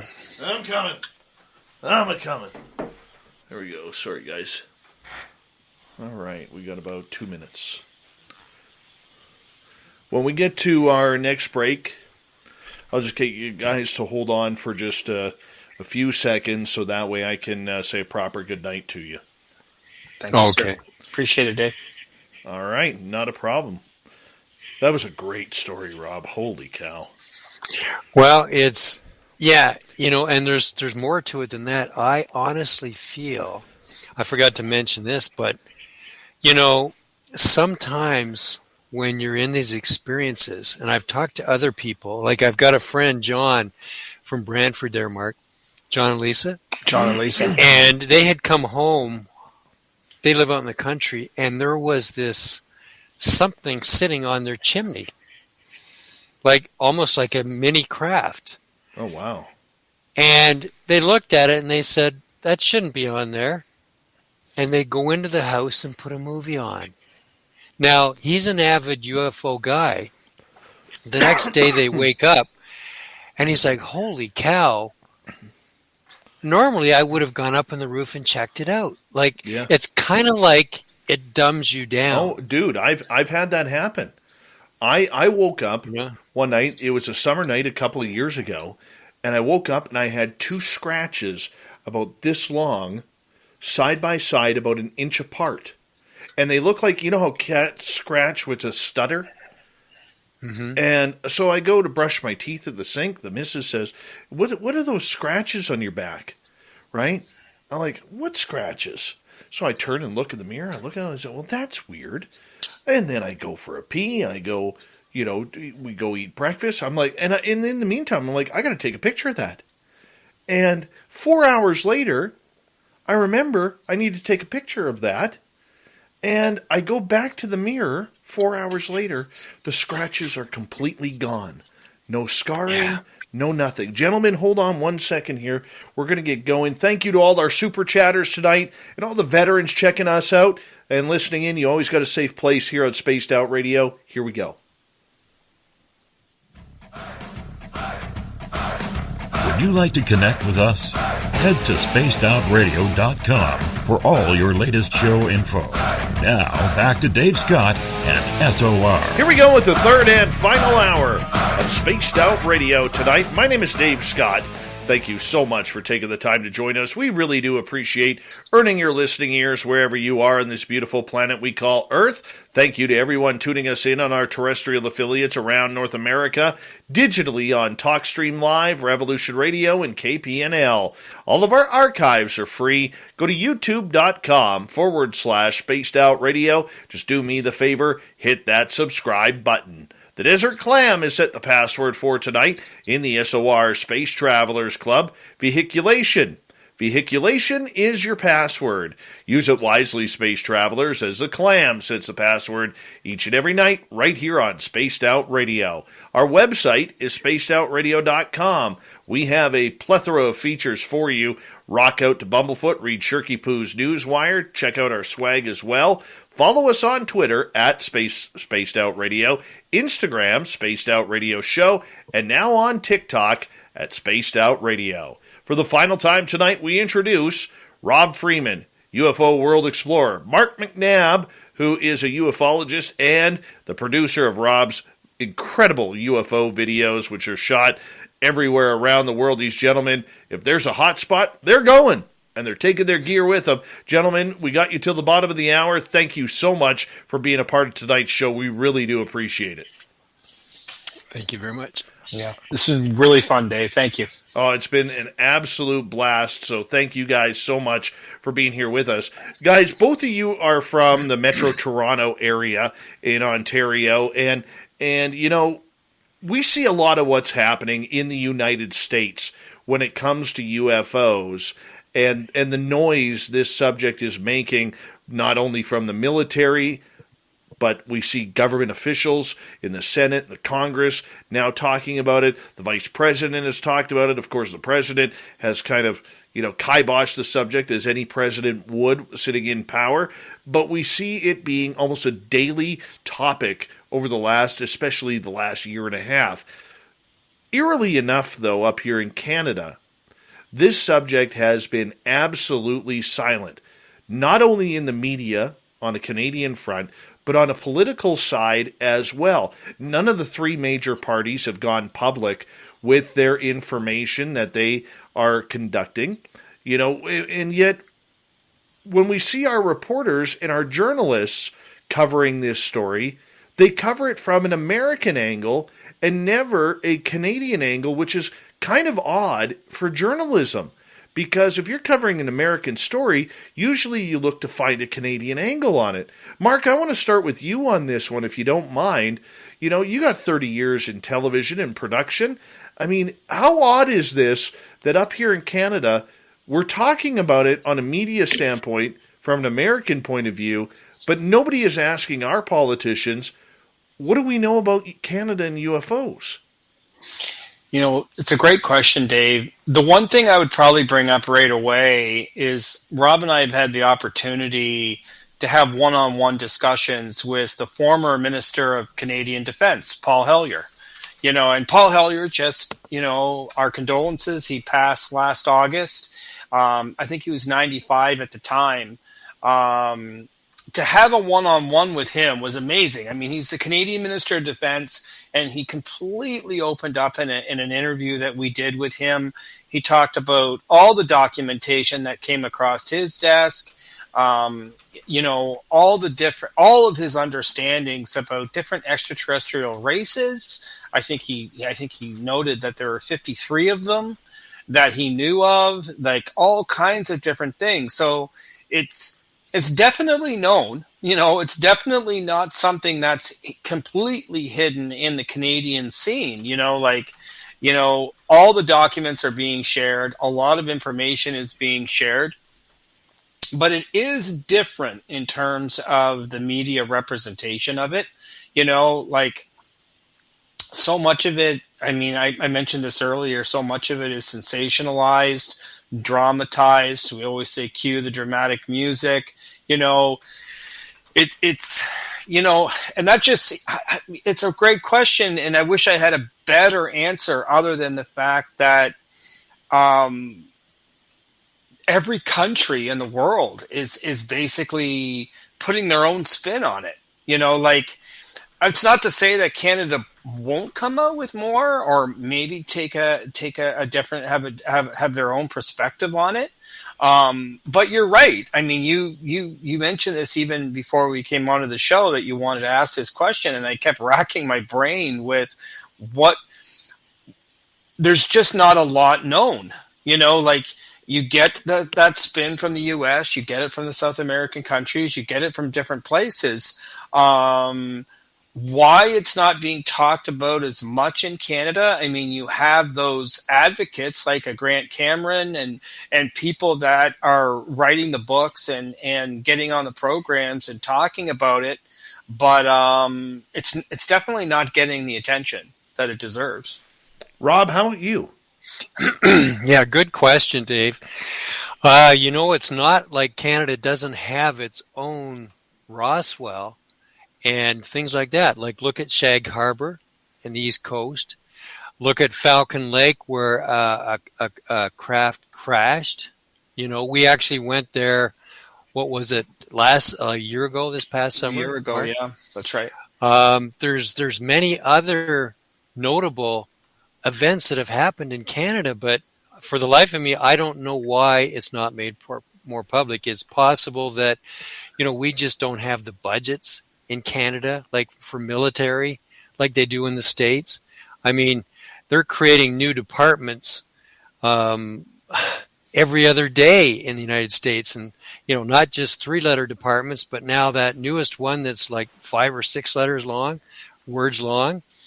I can't answer it. I don't know why we keep it secret. I can tell you that it's probably been going on for a long time. Even, that first event that I had happen in 1966 that was written up in the newspaper, the second page of the newspaper was expunged from all the records, all the archives across Canada. Like, my mom read me the newspaper of the account of the very thing that I saw. The next day in the newspaper, she read me, page 1, page 2. But when I go back, 7-8 years ago to the libraries to get it, page 2 is gone in all the archives. And the librarian called around to all the archives around Canada. Same thing. So is there a cover-up going on in Canada? You bet there is. And, are we opening the kimono the same way the states are starting to? I don't see it happening here. But do you think that they will when things progress along more in the states? I hope so. I mean, Mark and I will do everything we can from our point of view to help out with getting this all out in the open.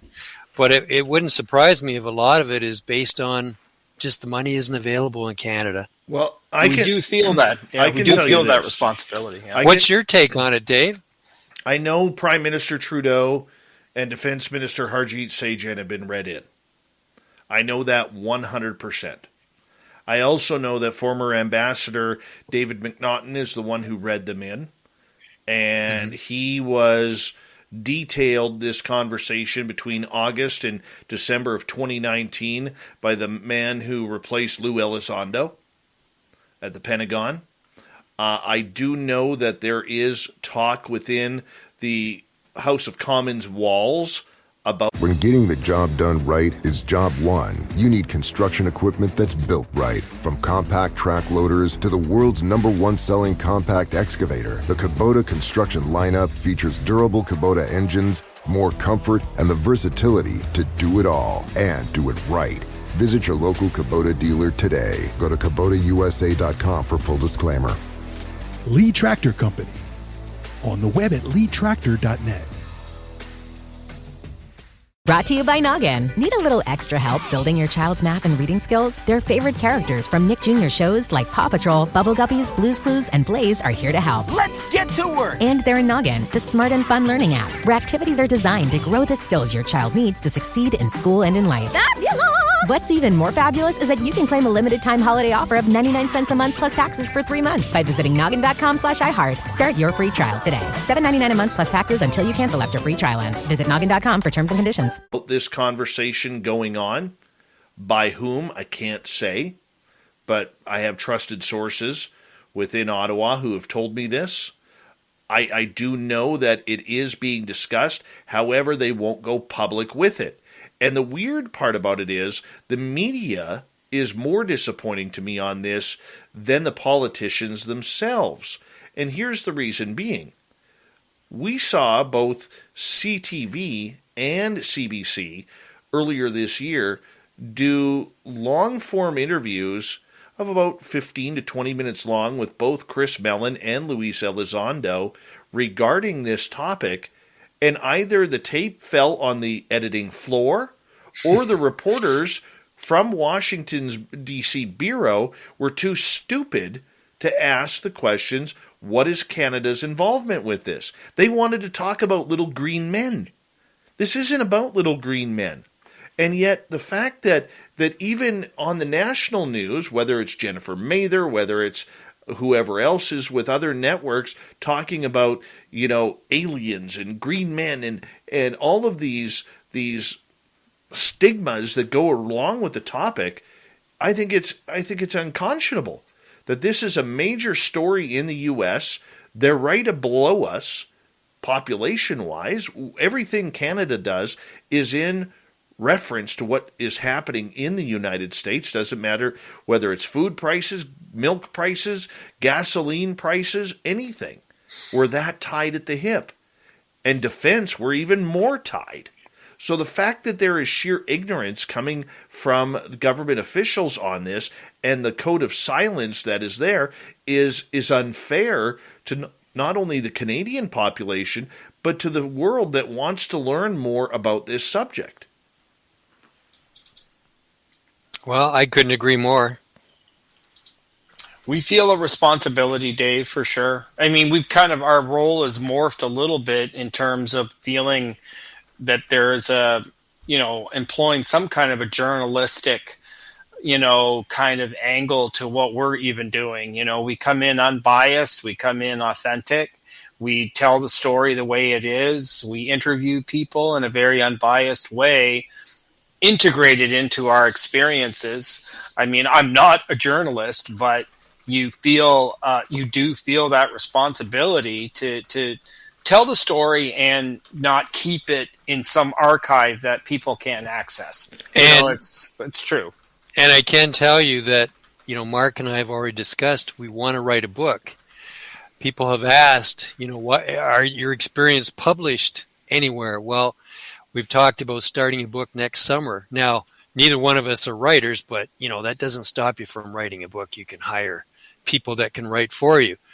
They interview you and they distill it down, and then you do help in the editing and going over it. So, the amount of experiences we've had over the last 7 years, they're smattered through our videos, but, there's a lot of people that would like to sit down with a book. Now, perhaps, that book would help also in opening things up north of the border here. I mean, there's not that many books that have been written by Canadians. There's a few. So we'll definitely do what we can to push this whole idea of disclosure and getting things out on the table. Personally, I don't think that disclosure is going to happen in an all-in-one event. I think it's death by 1,000 cuts. It's going to be slowly, like they're releasing things little by little, like a tap dripping. And I think that they're going to get the public used to all of this little by little. That will, they're never going to announce that ETs are here, but there'll be all these little articles that keep coming out. And before you know it, everybody's desensitized to the whole subject and everybody knows. I just can't see it making a big announcement on any one day over this. They're going to keep leaking stuff. And hopefully from north of the border, Mark and I, with all the experiences we have and all the people we're involved with, we can help be part of this. Well, and even today, the National Post actually released a little bit of an article saying, like, how come we're silent? It was only 3 paragraphs long in a quick, op-ed piece that was written, but I mean, it didn't go into detail. It didn't hit home. I mean, one of these national newspapers, whether it's the National Post, the Globe and Mail, the Toronto Star, the Vancouver Sun, wherever it may be, okay, they have to start looking at doing some sort of expose on this. Canada has a deep, rich history in ufology, going back to Wilbur Smith, way back in the day, who was feeding, at that time, the United States government in trying to get his knowledge that he received on this subject. And the fact that they have gone absolutely silent on it, it just baffles me. It completely baffles me. When you go down to South America, like we interviewed one of the fellows that's in charge of the for the Navy or the Air Force there. The Air Force, Rob, yeah. Yeah. We interviewed him at the condo we were staying at, and he spoke for 2 hours telling us everything. Now, this is the small country of Peru. I mean, Mark was just astounded the stuff he was telling us, and he even said to him, he stopped him in the interview, and he says, "Sir, why are you telling us all this?" Thinking that these are national secrets that he shouldn't be spilling. And the guy looked at him and says, "Well, why shouldn't I tell you? Why wouldn't I tell you?" I mean, it's just the culture. Like, in South America, everything's open around this because the indigenous people have been so involved with this for so many years, like millennia. And it seems in North America we're so anal, and maybe Canada's even worse than the States. We really need to open up on this. We absolutely do. And I'll even say, we did get the chance to spend 12 days with Grant Cameron, who has interviewed all top political figures over the last 40 years. And that started for him with a series of UFO experiences. Charlie Red Star, in the Winnipeg area. And, we do, I'm just going to say this, because it's important to us. During the pandemic, we could only be in Canada, which was amazing for us because, as Rob mentioned, we got to go to Winnipeg. We got to go to where the Falcon Lake, sighting was. We got to interview a guy in a Bob. Remember Rob and Bob's Burger? Who was 12 years old, much like Rob was. When the Falcon Lake incident happened, and he remembers all the press coming in, all the media coming in, all the journalists coming in. Same with Grant. Grant, incredibly, through our time with him, talks about in great detail about all the media outlets throughout Canada being extremely excited in the 70s about all these different things. So we conducted interviews with him. We do have a full-length documentary that'll be coming out in 2022 about our experiences in Canada, and it does talk about the history of UFOs in Canada. It does spend the time with Grant, our time in British Columbia, and talking to, your friend that you had mentioned, Seb Martin, different people that have put time and have written books about the subject, and we'll contribute what we can contribute as well.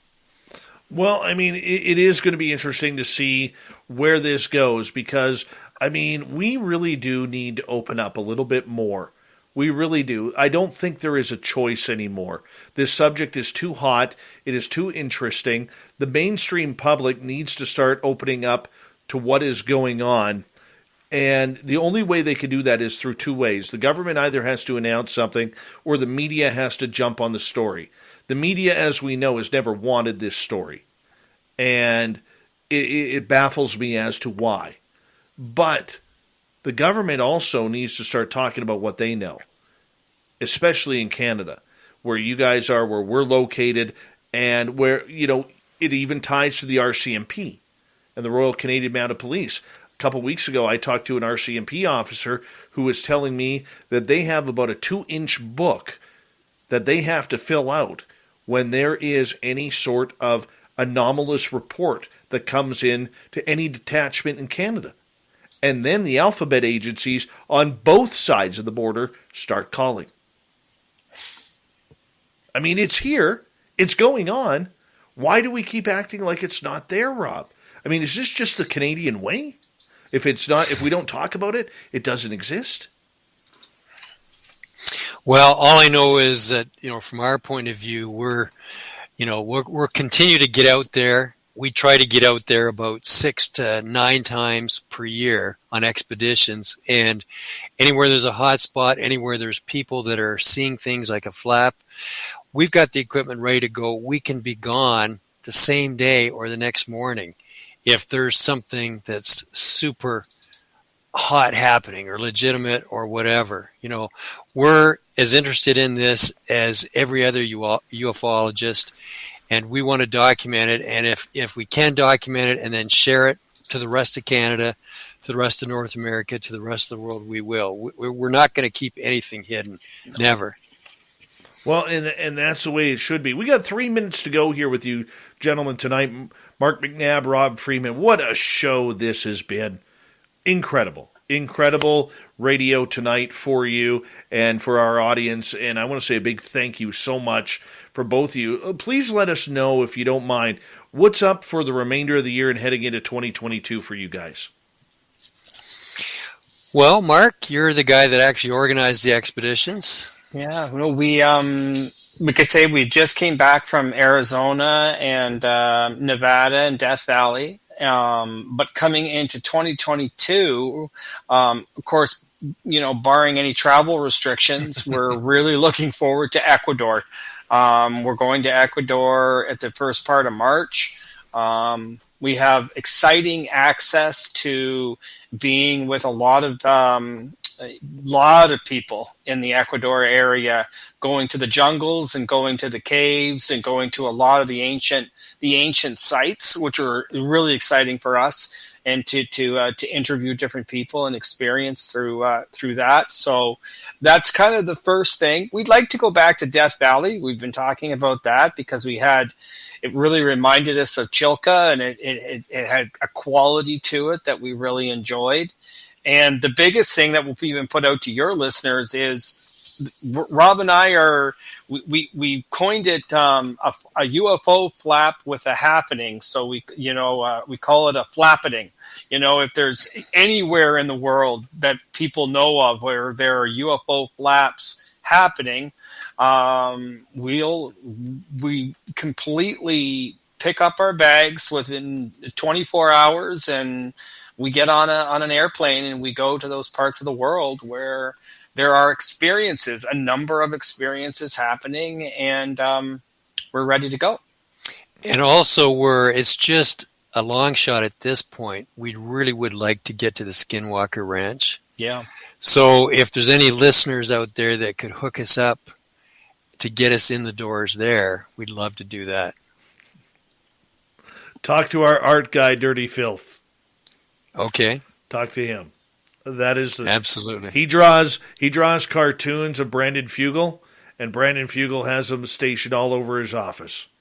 Oh, very cool. So there's a little bit of an in for you via the Spaced Out Radio doors, my friends.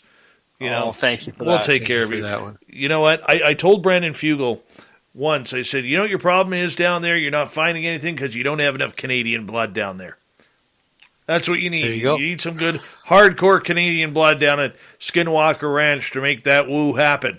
So we'll make sure it does. Rob Freeman, Mark Mcnabb, thank you so much for being a part of this show. You guys were amazing. And definitely when you come to British Columbia next, I'm going to get in my car and go wherever you guys are, man, because we definitely got to do this together. And I definitely want to introduce you to Samantha Mowat. So, gentlemen, thank you so much. Hold on right there because we're going to get ready here. The fedora-wearing John Hudson is coming on into the big show tonight with the Unbiased UFO Report. We got Shirky Poo's news. We got the Thought of the Day. Lots happening in the final half hour of Spaced Out Radio coming up right after this.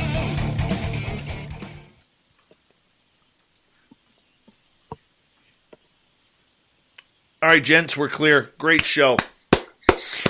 Whew, that's 2.5 hours. Man, I can't believe we did it. Is that the longest one we've done, Mark? That's our longest, yes. Oh, guys. And we went off script a lot. We just talked. That was amazing. That was so fun. Guys, that was so much fun. Well, and Dave, we're really sincere. We want you to come out with us. I do. When we, I do. What? There's this group. There's this group here. A group of guys. Whether it's you two, and Dan, and Sebastian Martin, and Charles Lamoureux, and whoever else that I just want to hang out with, man. I just want to go.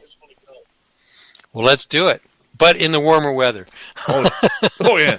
Yeah, no, I'm gonna be sitting inside by the fireplace here very, very soon. That's for sure. That's right. Did you turn the heat up? No.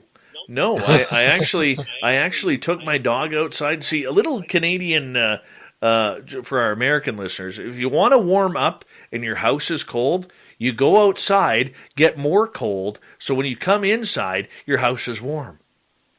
There you go, a little trick. I like that. Mm-hmm. Felipe in Mexico says you should come to I'm going to butcher this. Tepoztlan in Mexico. It is one of the hottest spots in the world. Can I just say this out loud, Rob? Remember when I told you the place that I was thinking about? That right. I said I've done a lot of research. I have a 4-page document that I was going to share with you this week about that place. There you go. So that's our synchronicity for the week. There you right go. On. Because that's exactly the place that came up on my. I got a message on my WhatsApp a year ago from a guy who said you should go here, and now this guy just threw his in. So, guys, I also want to invite you up here to the Caribou. This is incredible. Oh. This is incredible UFO territory up here, and Green Lake area right through to Prince George. It is a complete hot spot all times of the year. All times. Well, Mark, we got to put something together in the warmer weather. Let's do it. That's what I'm putting. Putting it down on my list here. I would suggest the fall, because that way, in case there is forest fires, the smoke is dissipated. So, like around mid-September. And what's the weather like? Like, do you get a lot of rain? Is it dry? Very dry. Is it okay? Yeah. Very okay, dry. we could look at like September. Are you thinking? Yeah, September or spring. Late spring, one of the two. Like June. June, you get the warmer weather. It's still very clear. July is usually the start of forest fire season. So the smoke's hanging around for a while. Yeah. But, Rob, you got my cell phone number on your phone. So I believe I do. Yeah. So just do me a favor, send that in. Or set that in your phone, and then when you guys want to come this way, let's plan something. Sounds good. Really great. Gents, I love it. Quick question from Phil here. Is Sarnia a hot spot? He says, I see a lot in the skies there. He's from Sarnia. Gosh, I haven't lived in Sarnia since I was 16. The only two that I saw in Sarnia was when I was 12 years old, 2 weeks apart. And but I haven't been back, really, to see whether there's anything there these days. I know that, out over Lake Huron, people do see a lot of stuff. Right. And I was positioned in Bayfield, which is just, that'd be about an hour north of Sarnia, again on Lake Huron. I did see a few things. I didn't get it captured with the camera. We saw what I thought was a satellite that actually reversed itself. And I did see... we did a meditation. Right after the meditation, I looked up and I thought, that star doesn't belong there. Right. And when I looked carefully, it had like a fuzz around it. And I was just watching it, and then it just kind of, over a 10-second period, it just kind of closed up and disappeared. Weird. So that was two things overlooking Lake Huron, of which, Sarnia is on Lake Huron as well. Right. Gentlemen, I got to say goodnight to you. I'm back on in a minute here. I got to get John in here, but we'll stay in touch soon, okay, guys? Absolutely. It's been a blast. Thanks, Dave. Thank you so much. Much love. Wonderful. Much love, guys. You take care, okay? Okay. Thanks, Dave. Good night. Dave. All right. Mark Mcnabb, Rob Freeman, two of the good dudes working hard in ufology here. Now we have the fedora-wearing John Hudson, who is hanging on out with us and getting ready to go. What's up, buddy?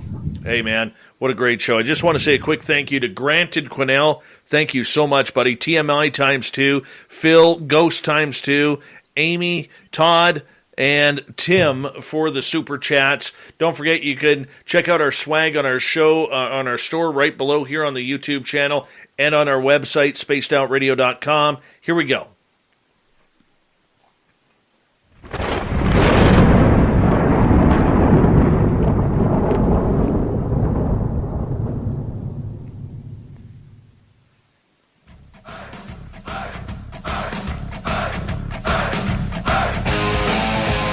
Rounded third. We're heading for home tonight on Spaced Out Radio.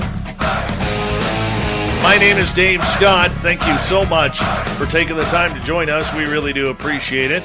Want to remind you that if you've missed most of this show or others, check out our free archives by going to youtube.com/Spaced Out Radio. Do old Davey the favor, hit that subscribe button. Our website is spacedoutradio.com. We have a plethora of features for you. Rocking out to Bumblefoot, reading up on Shirky Poo's Newswire. Check out our swag as well. Follow us on Twitter at Spaced Out Radio, Instagram at Spaced Out Radio Show, and now on TikTok at Spaced Out Radio. It is time once again for the fedora-wearing John Hudson and the Unbiased UFO Report.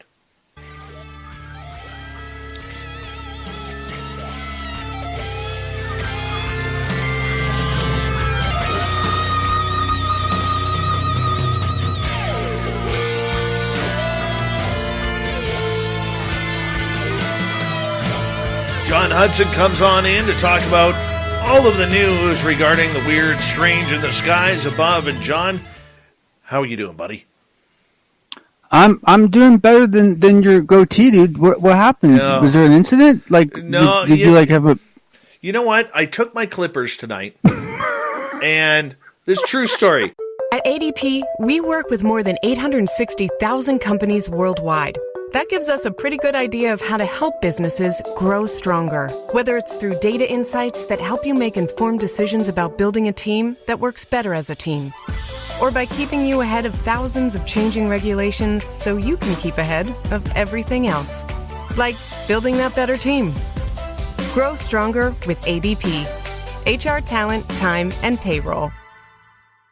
Brought to you by Noggin. Need a little extra help building your child's math and reading skills? Their favorite characters from Nick Jr. shows like Paw Patrol, Bubble Guppies, Blue's Clues, and Blaze are here to help. Let's get to work! And they're in Noggin, the smart and fun learning app, where activities are designed to grow the skills your child needs to succeed in school and in life. Fabulous! What's even more fabulous is that you can claim a limited time holiday offer of 99 cents a month plus taxes for 3 months by visiting noggin.com/iHeart. Start your free trial today. $7.99 a month plus taxes until you cancel after free trial ends. Visit noggin.com for terms and conditions. I took my clippers and I wanted, because it was all shaggy, right? And I put on, one of those protection covers that goes on top. Guess what? Those damn things don't work. They don't work.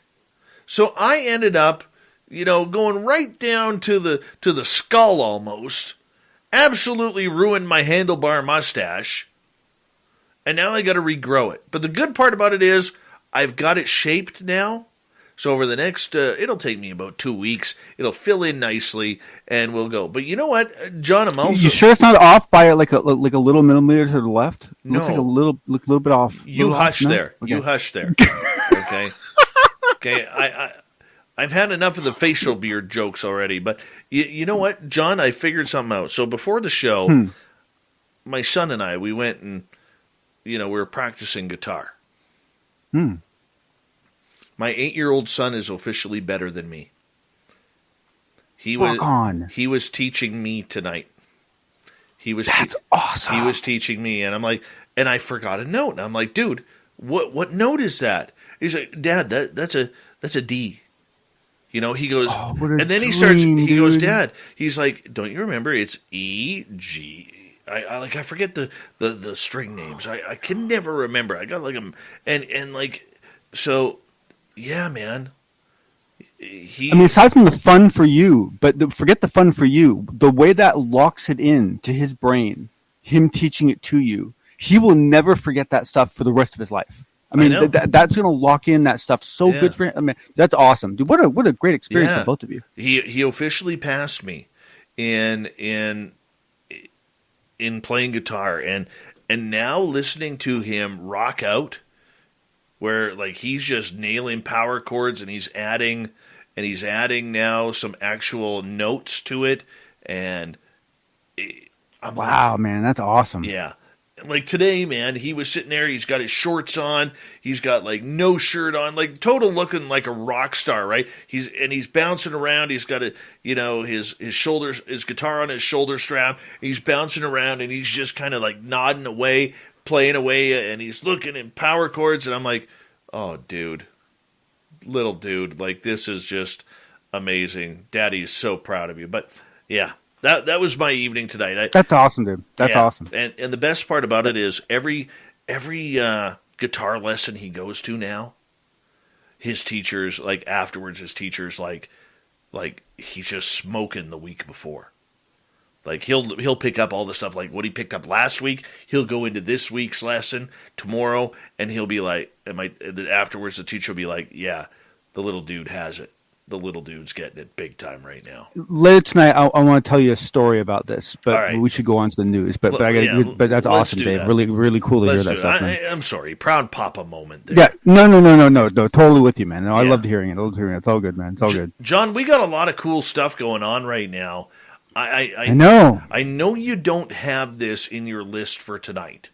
I know you don't. I couldn't even get through the list that I have, so please. I want to ask you. Introduce whatever you wish. My man, I want to hit you up about something weird that was found on the moon with this Chinese rover exploring the dark side of the moon and seems to find this weird-looking cube-shaped object that is totally out of sorts with what we're seeing on the moon. Man, what did you think about this? So I'll be honest with you. I haven't had a chance to look into this deeply yet. I saw the photograph. I agree. It looks optically very challenging. Oh man, I know I'm unpopular in this, but like I will just it will take some pretty significant evidence for me to believe that there's something that big on the moon that we don't know about.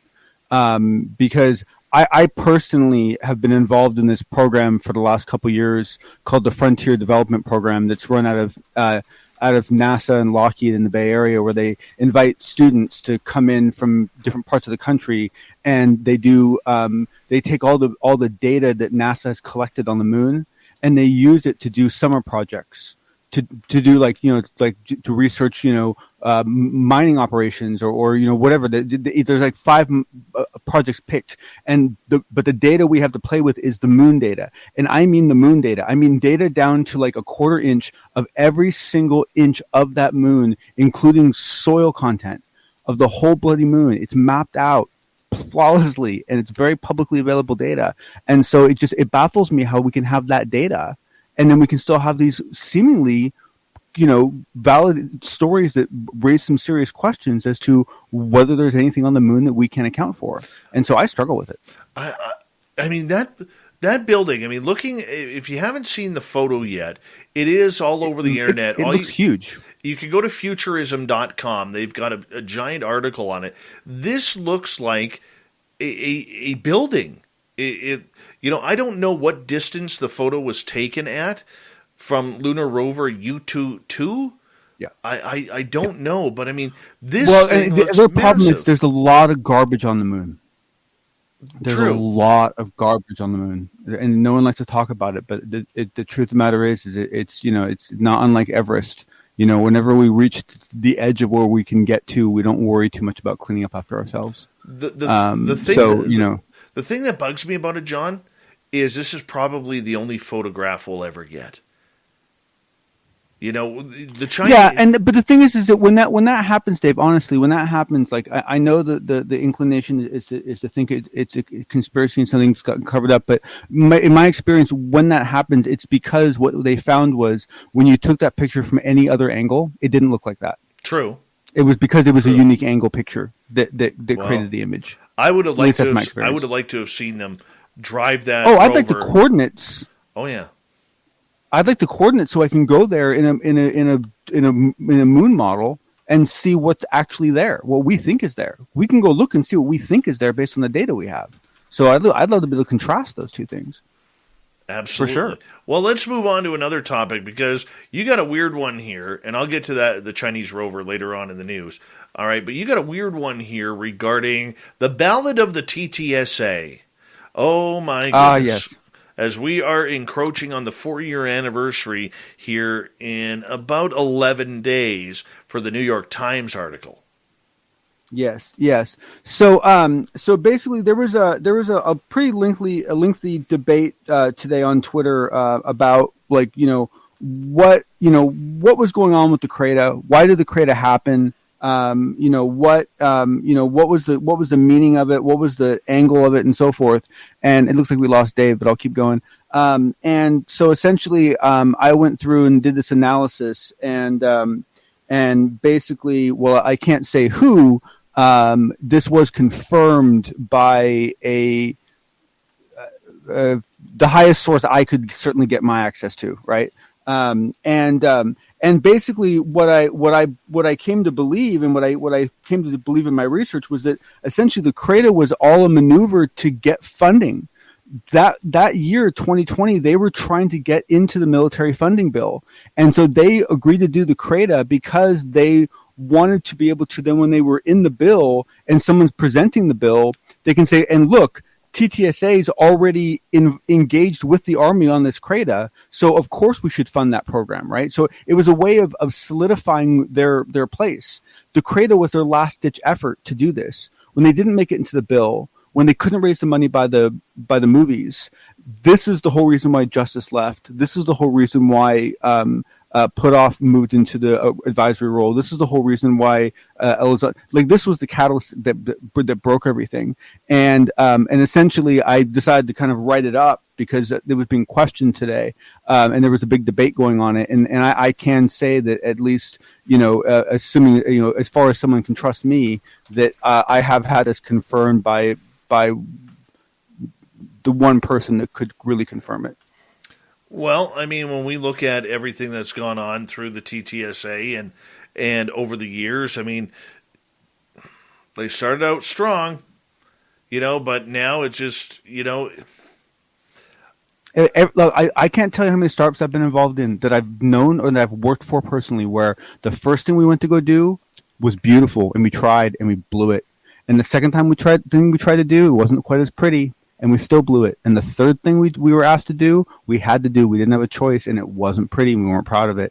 And it happens. That's just how startups go. Hal Puthoff has apparently confirmed it, according to Jonathan Davies. Yes. Interesting. Very interesting. All right, let's move on to our next topic du jour on the Unbiased UFO Report. AOI MSG, the great acronym for UFOs under the Pentagon. Whoever thought of this one must have been slam dunk drunk when coming up with a name for this. Yeah, so there really used to be this acronym called PCMCIA in technology, and I don't know what it officially stood for, but what it ended up standing for was People Can't Remember Industry Standard Computer Acronyms. And that's how we all got to know it, because that's what we all thought it really stood for, but that's not what it really stood for. And my only guess, this is my only guess, is that whoever did this named it that to harm it. Flat out. I can think of no other reason. To give it that kind of acronym. But what I think is interesting is that there is quite a lot of back and forth still going on about what position this group had and why it came out. And I was quite surprised to see that essentially, through this article that I'll link through, oh, bloody, I didn't even include the link here, so I apologize. I'll include the link to the article, so I can't even name who it is. I have quotes, and I missed the periodical name. I apologize. But essentially, you have even quotes from our very favorite person, Susan Goff. And she says, the department is committed to transparency with the Congress and with the American people while balancing its obligation to protect classified information, spokeswoman Susan Gao said in a written statement. In executing the I just want to say, oh my God message. That's all I can think of every time I see that. AOI MSG mission. Department will keep Congress fully and currently informed, both in classified and unclassified details of activities and findings to enable effective congressional oversight and accountability to the public. The department is eager to work with Congress as it completes its fiscal year 2022 legislation to posture the AOI MSG for success. So here you have her actually standing up for this organization, even though you have in several periodicals people basically, people from the Pentagon defending it, saying, no, we're not trying to circumvent Congress. No, we're not trying to hamstring this program. No, we have tremendous respect for Gillibrand's work up, and we look forward to working with her and just laying down all this BS, and it's just I'm amazed to watch it all going on. It's really fascinating. All right, this also comes on the heels of the news that it's looking like the Senator Gillibrand notes on and an article to push forward through Congress and the Senate regarding transparency in UFOs has been put in neutral and is stalled as of right now. Oh no, that's you got me on that one. That's news to me. I had not heard that myself. So I had heard that there were portions of that bill that were on hold, but I did not hear that it was specifically. I did not hear it was specifically this portion that was on hold. Well, so either way, there's risk. You know what? Here's what I'm thinking on that. If I could give my 3.5 cents, because that equals out to about 1 penny in the U.S. All right. What I would like to suggest is this. I think it's stalled on purpose because this fight between the military-industrial complex and the elected officials, They don't want this to happen. Neither side wants this to happen. And I believe it allows a lot more lobbying to go on behind the scenes and more defense contracts to be spread out. And therefore, I really do believe we're seeing the demise of UFO talk in the U.S. government. Well, okay, I would agree with you up to the very end. In that, but I think you're right in that I think that if you think about it, no Congress wants to pass any legislation that they don't think is going to be respected, right? True. And so if they know that there's already this hamstring operation going on, right, they're not going to want to push that forward. So they're going to want to get all of this settled before they move forward with the legislation. So that actually makes some sense. And I agree. I think it throws a lot of chum into the water to make this whole thing a lot more messy. And to make it go away. Because in the end, possibly the subject will not go away, but the detailed information, the videos, they'll disappear. John, thank you so much for a great unbiased UFO report. We'll talk to you in the After Hours program. Let's get to Shirky Poo's news.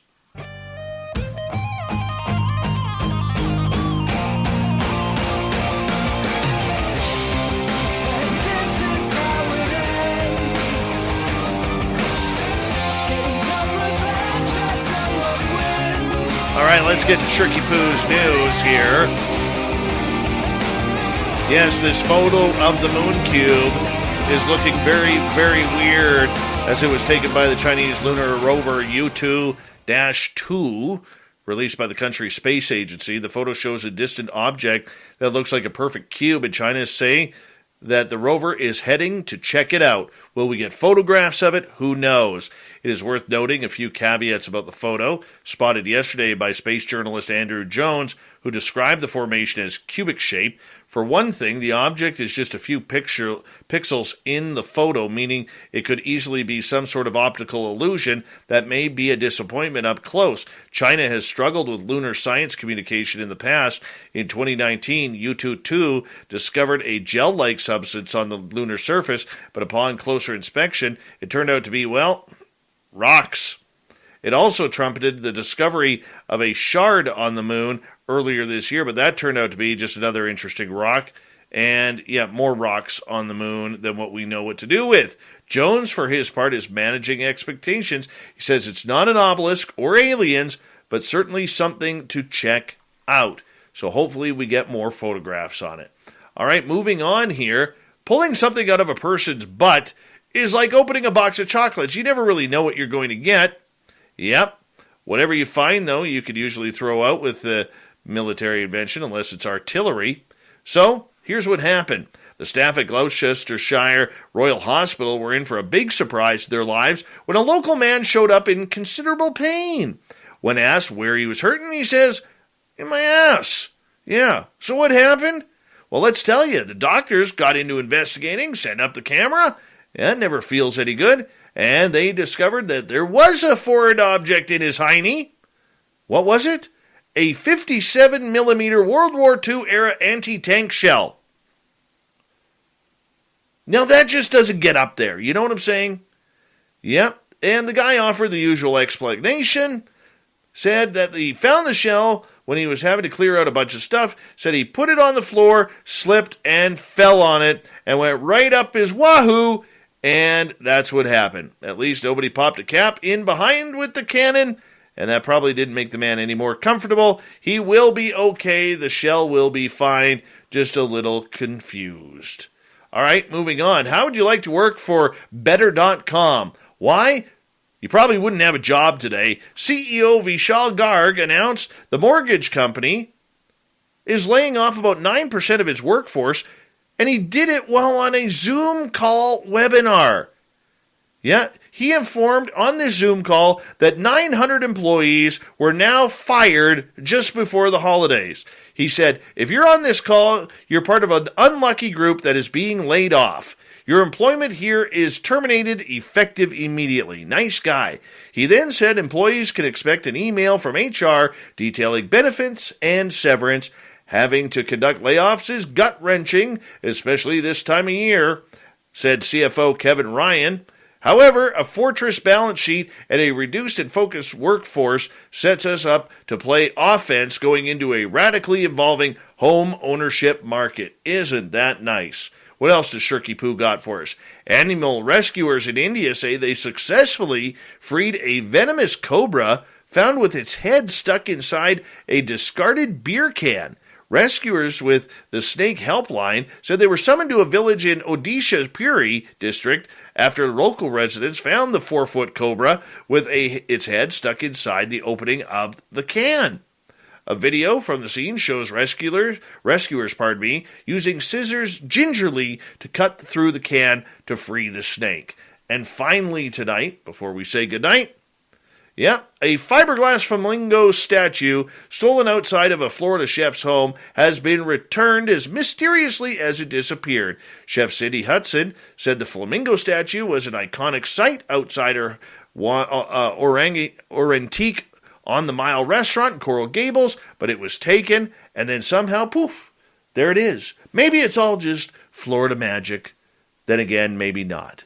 Thank you to everybody checking us out tonight. Thank you to Shirky Poo for the news, John Hudson for the unbiased UFO report, and Rob Freeman and Mark Mcnabb really breaking down UFOs around the world. Yeah, you know what I'm going. We got Mr. Ron Bumblefoot Thal rocking in the background with Little Brother Is Watching. Bumblefoot is the official music of Spaced Out Radio, rocking us in and out of every single show. Get your horns up for the guitar god himself. Special thanks to everybody listening in at home, at work, in your cars, wherever you may be. Thank you to everyone in our chat rooms tonight. YouTube, Twitch, LGAB, Revolution Radio, Spreaker, Facebook, the Space Travelers Club, and on Twitter at hashtag Spaced Out Radio.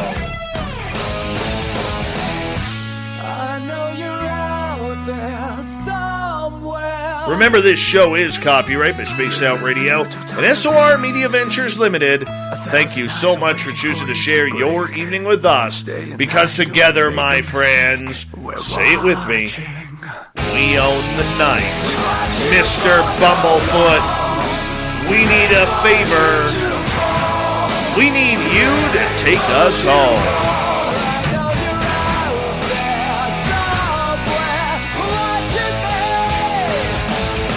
Yes, the Woo Train has docked for the night.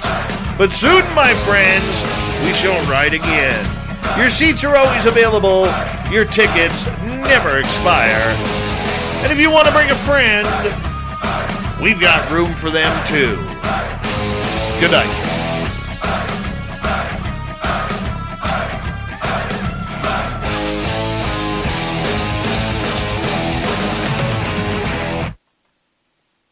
Heat pack or ice pack? Ice pack. Bath or shower? Bath. Treat or prevent? Both.